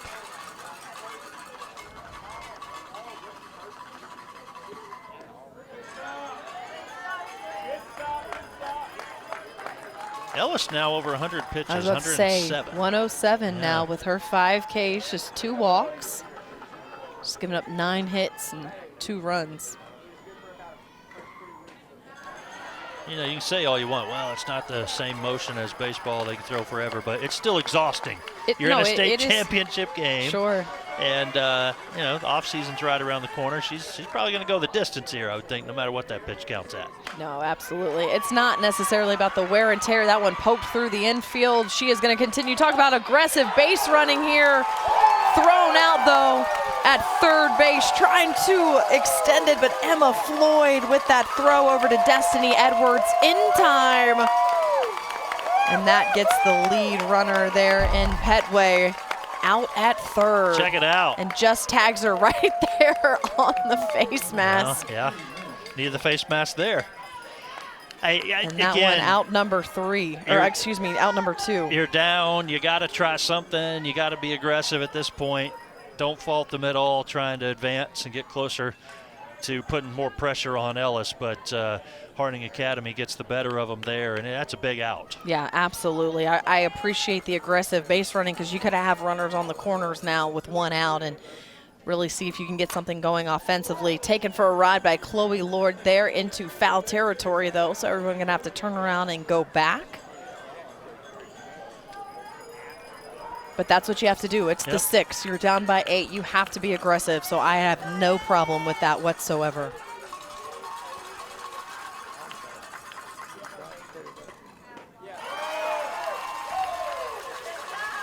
Good pitch there from Ellis, and a little bit out in front of it was Lloyd, I think.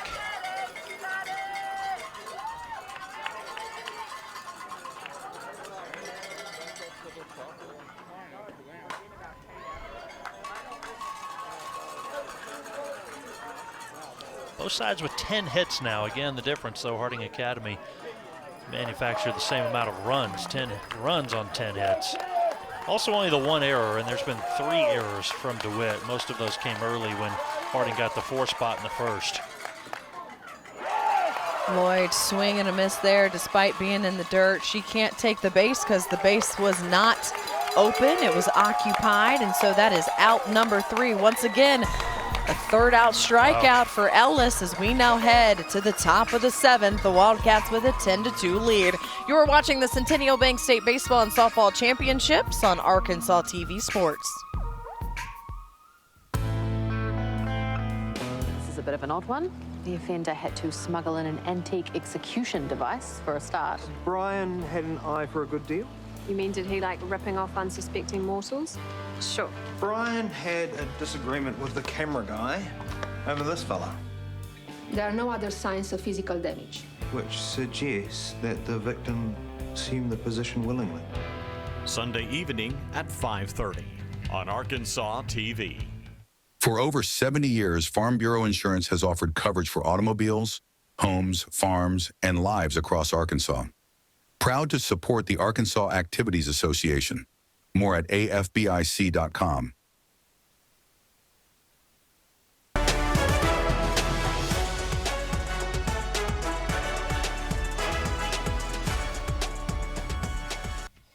Well, Michael, we have reached the 7th here at Majestic Park between Harding Academy and DeWitt. The Wildcats up 10-2 in this 3A state finals game, and Harding Academy looking to continue to add to that lead. Welcome back. Good to be with you. Alyssa Orange alongside Michael Westbrook, and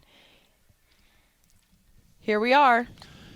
Yeah, it's been just a consistent game from Harding Academy. I think it's the way I would describe it, all the way from the 4 runs in the first. Back in the 6th inning, they added 3 more. Just that 2 spot back in the 3rd inning for DeWitt. Haven't quite had that big punch-out hit when they've needed it to stay in this game into the final inning. Harley Grammer finding herself back inside the circle. She replaced Chloe Lloyd last inning as Destiny Edwards now at bat with a 3-0 lead, or 3-0 count, excuse me. First ever state championship appearance for DeWitt. And, you know, if you're Harding Academy, this is playing out the way you want the story to be written. I mean, you lose last year in the finals, and you lose big, and you stay together. Team has 24 wins this year, and they've really played well today.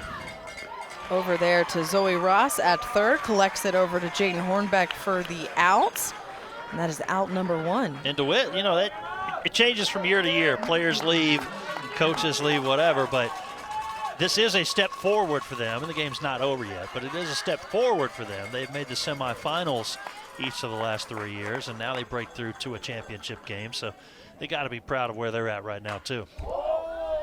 Yeah, absolutely, and the way that they have been able to put together the season that they had, and you talk about the fact that Harding Academy was here a season ago, but prior to that, they only had 2 finals appearances, and that was in 2014 and 15. So both of these programs have had not a lot of experience here in the finals. Obviously, DeWitt has had none. Harding Academy has had 3, but it had been a while prior to last season, and so a lot of pride and excitement for both of these programs to try to win their first state championship.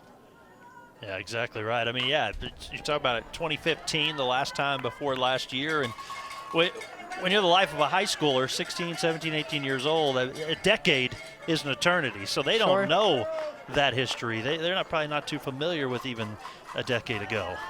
I don't want to think about where they were a decade ago. Third grade, maybe? Is that how that maths? Yeah, that'd be about right, I guess. A strikeout there of Emma Floyd, who home run got things going in that last inning, but a big-time strikeout there by Grammer for out number 2.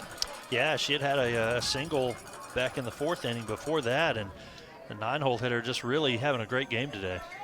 Well, that brings up the top of the lineup and Ace Ellis, who has had a phenomenal day in the circle, truly, with the way that she has been able to just have success and get outs when she's needed to, but trying to still get something going offensively here, Michael. Yeah, looking for a first hit. That one over to Lloyd at short, but that run in time, not in time, was the throw. Yeah, she's quick, and she's fast, especially being on that left side. She can get out of that box in a hurry. Haven't really got to see her run too much yet. She had a couple of flyouts and then hit right back to the pitcher last time up. So you're right. We get to see her run that time. She was quick out of the box. And there she goes, taking off, trying to steal second. The throw not in time by Gracie Lloyd. And so now Ace Ellis sitting in scoring position for Corey Hastings. I kind of wondered if we might see that in that 5th or 6th inning as they were trying to, maybe get up by the 10-run mark. We did not see them do anything like that, but you get Ellis on base for the first time, and she's earned the chance to go ahead and steal, I think, with the way she's thrown. You don't do that very often, but. Let her show off some of that speed there here in the 7th. As she plays her final game as a Wildcat. As we mentioned, she will continue her softball career at UT Martin next season. Swing and a miss for strike 1, a 2-1 count here on Hastings.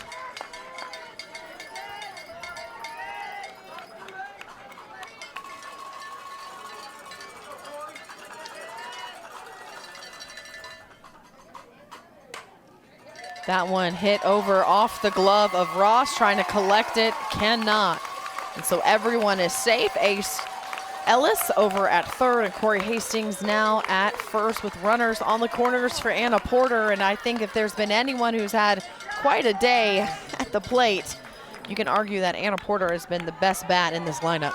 Absolutely. They were able to get her last time on a strikeout, but before that had been on base all 3 of her previous at-bats.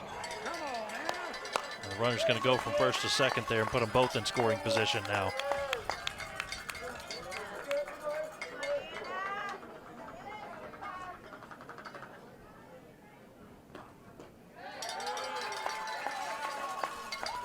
Looks at ball 1 with a 1-1 count here.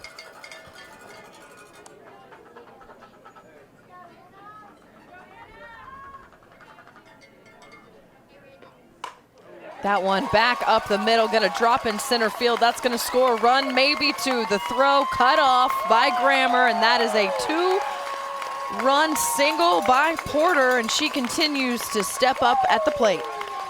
Really impressive. Of course, Hannah Floyd has 4 runs batted in as well in this game. But, yeah, just pure hitting standpoint from Porter. Her third base hit, a double and 2 singles. She has really had a great game today. Great piece of hitting there by the first baseman. Brings up Tristan Mahaney. And again, another great at-bat. And really just timely hitting by this Wildcats offense with 2 outs.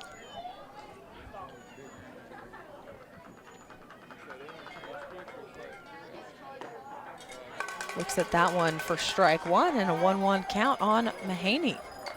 They actually had Porter down as 1 for 3 before that bat. So one of them she must have reached on an error that I didn't realize. But now 2 for 4. So still 2 hits. She scored a run, driven in 2.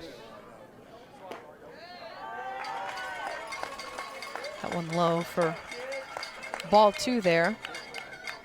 But I mean, Porter's been great right there. That's why she's in that 3 spot in the lineup. And she has been able to deliver when asked. That one over to second base, blocked down and stopped, and right on time. Great job by Daisy Petway to collect it over to Chloe Lloyd, for the out at second, and that ends the inning. But there's a lot of work left to do for DeWitt if they want to get back into this ball game. They've got 3 outs to do it as we head to the bottom of the 7th here at Majestic Park. You are watching the Centennial Bank State Baseball and Softball Championships on Arkansas TV Sports.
Centennial Bank supports communities across Arkansas and is a proud supporter of the Arkansas Activities Association and Arkansas TV Sports, providing financial services since 1999.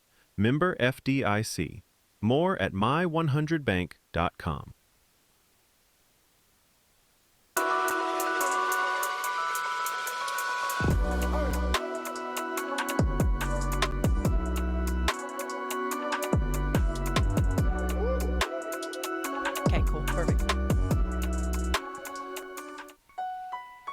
The Harding Academy faithful starting to feel it. They are 3 outs away from the program's first state championship in softball here with a 12-2 lead over DeWitt.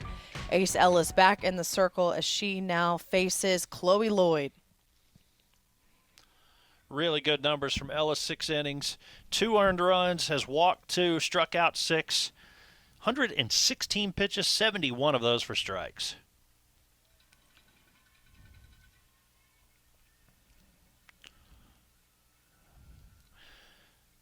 Team had a big ovation, too, from the Harding Academy. Yeah, in the circle. And excuse me, this is Harley Grammer now. Yeah, Grammer. Up to bat. 3 for 3, trying to keep it going. In between innings, the Harding Academy fans, you said, they were kind of beginning to feel it. They were loud and cheering on their team back out onto the field. That one hard hit foul down the left field line.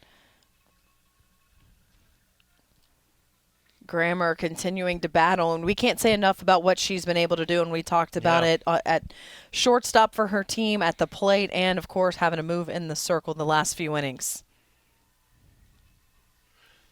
That one fouled as well. A 3-2 count here, full count, which I feel like is a theme between these two when it comes to how many times they faced each other, and honestly, the 3rd time they've had a full count. Yeah, it's a good battle.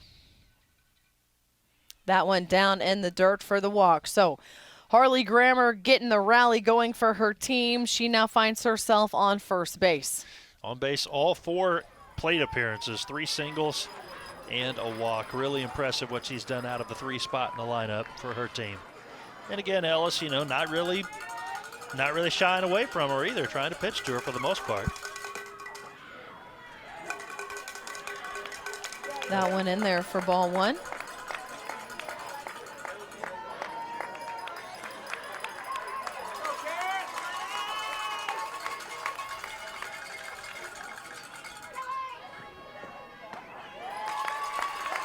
There she goes again with that rise ball for strike 1.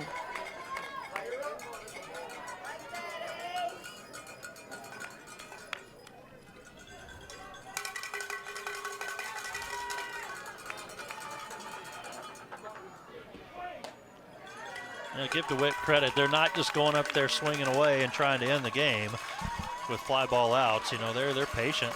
Yeah, they're trying to be smart. Yeah, not swinging at just anything. That's right. This middle of the lineup here, they've been able to get on base and have some success. And again, they're down 12-2, but they don't feel like it's over till it's over. As she has now got herself a 3-1 count. Does Gracie Lloyd trying to see if she can get on base and bring up Tori Ross. There's that outside corner. They've been giving it to her all night long, and that is strike 2. That was a good pitch. I feel like Ellis was trying to see if Lloyd would chase a little bit on the previous pitches. Lloyd laid off of it and got in there for the strike on that one. And that one hit back up the middle, over and into center field. Grammer gonna hustle over to third base. Gonna try to maybe attempt to head over to home, but she does not. And so now you have got runners in scoring position. Great piece of hitting there in a battle for Gracie Lloyd. And she is on second. Harley Grammer is on third, and there are no outs. And once again, they have got base runners in opportunity. The Dragonettes not going quietly. Yeah, I think we've got one of the players a little hobbled as well. Runner over at third. Yeah, Grammer trying to yeah. shake it off a little bit. Man, she jumped on her horse from first base right when that ball left bat, and she saw that it was going to find a hole. Well, and if you're the outfielder there too, you're trying to make a play, but just go ahead and hold on to that ball or just throw it in to the second baseman. Don't let the runner from first also advance. You've eliminated your force play, and you've given DeWitt a little more momentum. Tori Ross sending this one over to second. Line drive caught by Mackenzie Bird. Tries to pick off Harley Grammer for the double play, but does not. A hard hit ball for out number 1. Tell you what, give DeWitt credit. You could just see in the background there, their dugout still cheering. Good catch. Yeah, absolutely. I mean, a line drive that could have easily caught Grammer off guard. She got back to the base quickly to avoid the double play. So that brings up Jaden Hornbeck, and we talked about what happened in her last at-bat.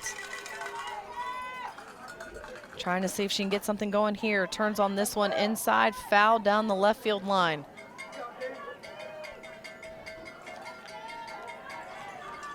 Yeah, so Hornbeck at the plate, made contact with the baseball, went off of her foot, said the home plate umpire, had he not called it a foul ball there, the throw over to first was offline. A run was going to score from DeWitt. It all was erased, though. That one high and inside for ball 2. 1 for 3 for Hornbeck. Did have the RBI hit in the third inning.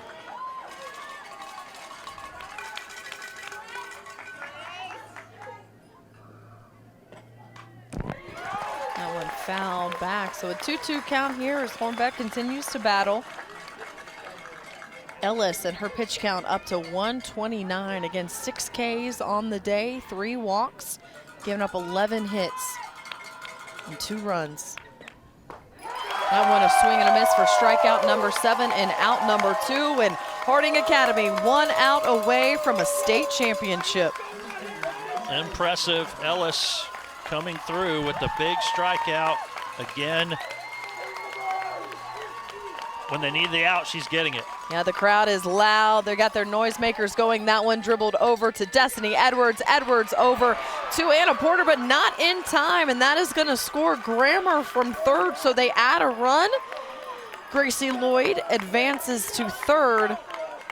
And Emma Bizzarro with the infield single. Way to hustle down that line and keep this game alive, Michael. Her second hit today in 4 at-bats. And it looks like we're going to have a challenge here. Harding Academy wants that to get looked again. And so we're going to go look at our own replay here and see what we can see. It'd be an interesting way to end a state championship game on an overturned call. We'll wait and see. A chance to look at the replays in just a moment. And I don't think if you're Harding Academy, they don't mind celebrating either way, no matter what the call ends up being. We've looked at the replay a little bit. I think, Michael, in my opinion, she's safe. The first base coach is blocking the bag a little bit from that view. You can kind of see, though, based on where she is, right there, she's safe. Yeah, I believe so. I think the umpire got the call right. That's a good challenge, though. I mean, you know, it's a chance for the game to be over with. You might as well use it there. Yeah, you've got it. Might as well use it. But a hustle down that line by Grammer to score the run. So regardless, this game is either over or it's 12-3. Taking several looks at it, that's for sure, before making a call here. This will give us a really good look. Yep, let's see. They're She's ready safe. to make the call, yep.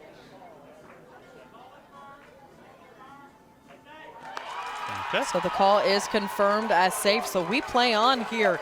They've added a run. It is 12-3 with 2 out and 2 on here. Zoe Ross now in to bat with a runner at third and first. On the corners. I'm gonna have a feeling that Emma Bizzarro is going to take second base. Probably what do you think?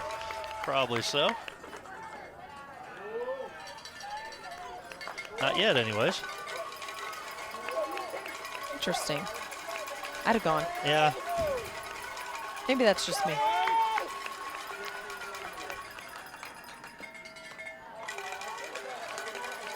That one high and outside for ball 2 with 2-0 count here on Ross.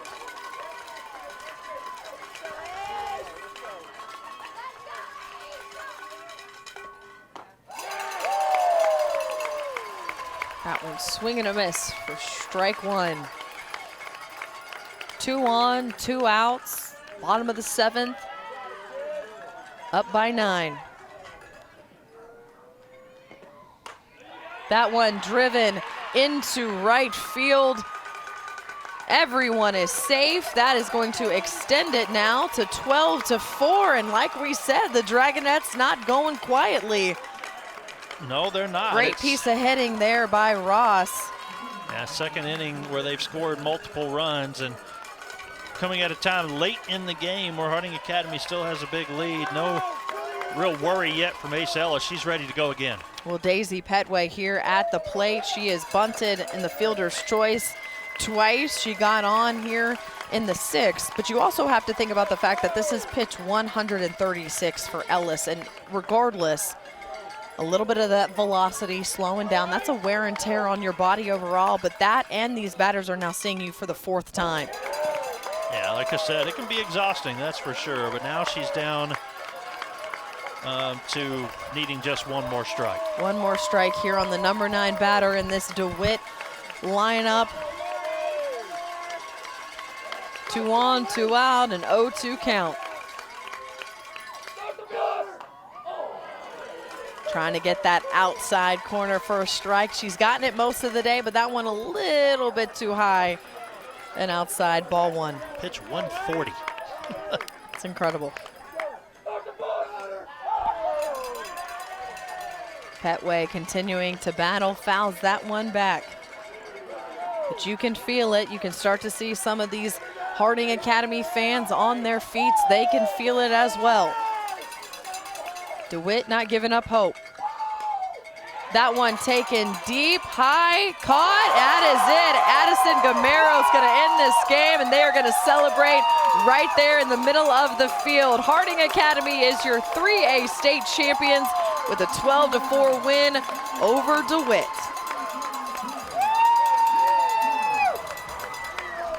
Just an incredible overall game for Harding Academy in every area, Michael. First ever state championship. What a performance today from the Wildcats. and they deserve to celebrate. 4 runs in the first inning set the tone.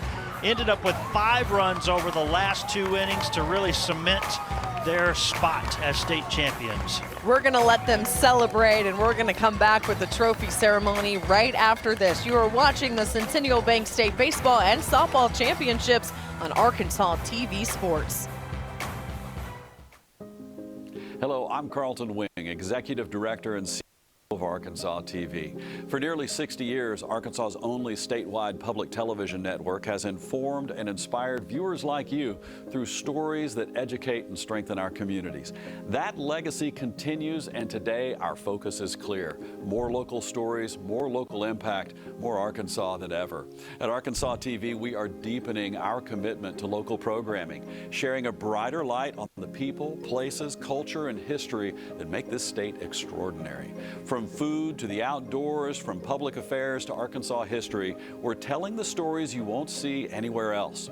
We'll continue bringing you trusted national and international programs as well, but our vision is rooted right here at home in meaningful partnerships and storytelling that reflects the heart of Arkansas.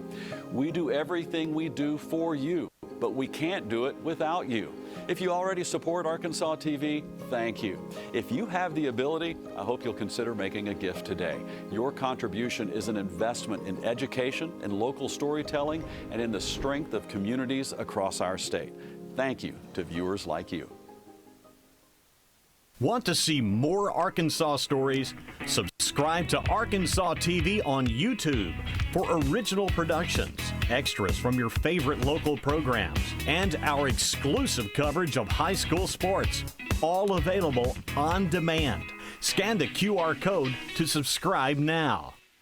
Everett Buick GMC provides vehicles to Arkansans and supports local organizations. Community involvement has been part of our story for generations. Proud to support the Arkansas Activities Association and Arkansas TV Sports. More at everettbgmc.com. Centennial Bank supports communities across Arkansas and is a proud supporter of the Arkansas Activities Association and Arkansas TV Sports, providing financial services since 1999. Member FDIC. More at my100bank.com. For over 70 years, Farm Bureau Insurance has offered coverage for automobiles, homes, farms, and lives across Arkansas. Proud to support the Arkansas Activities Association. More at afbic.com.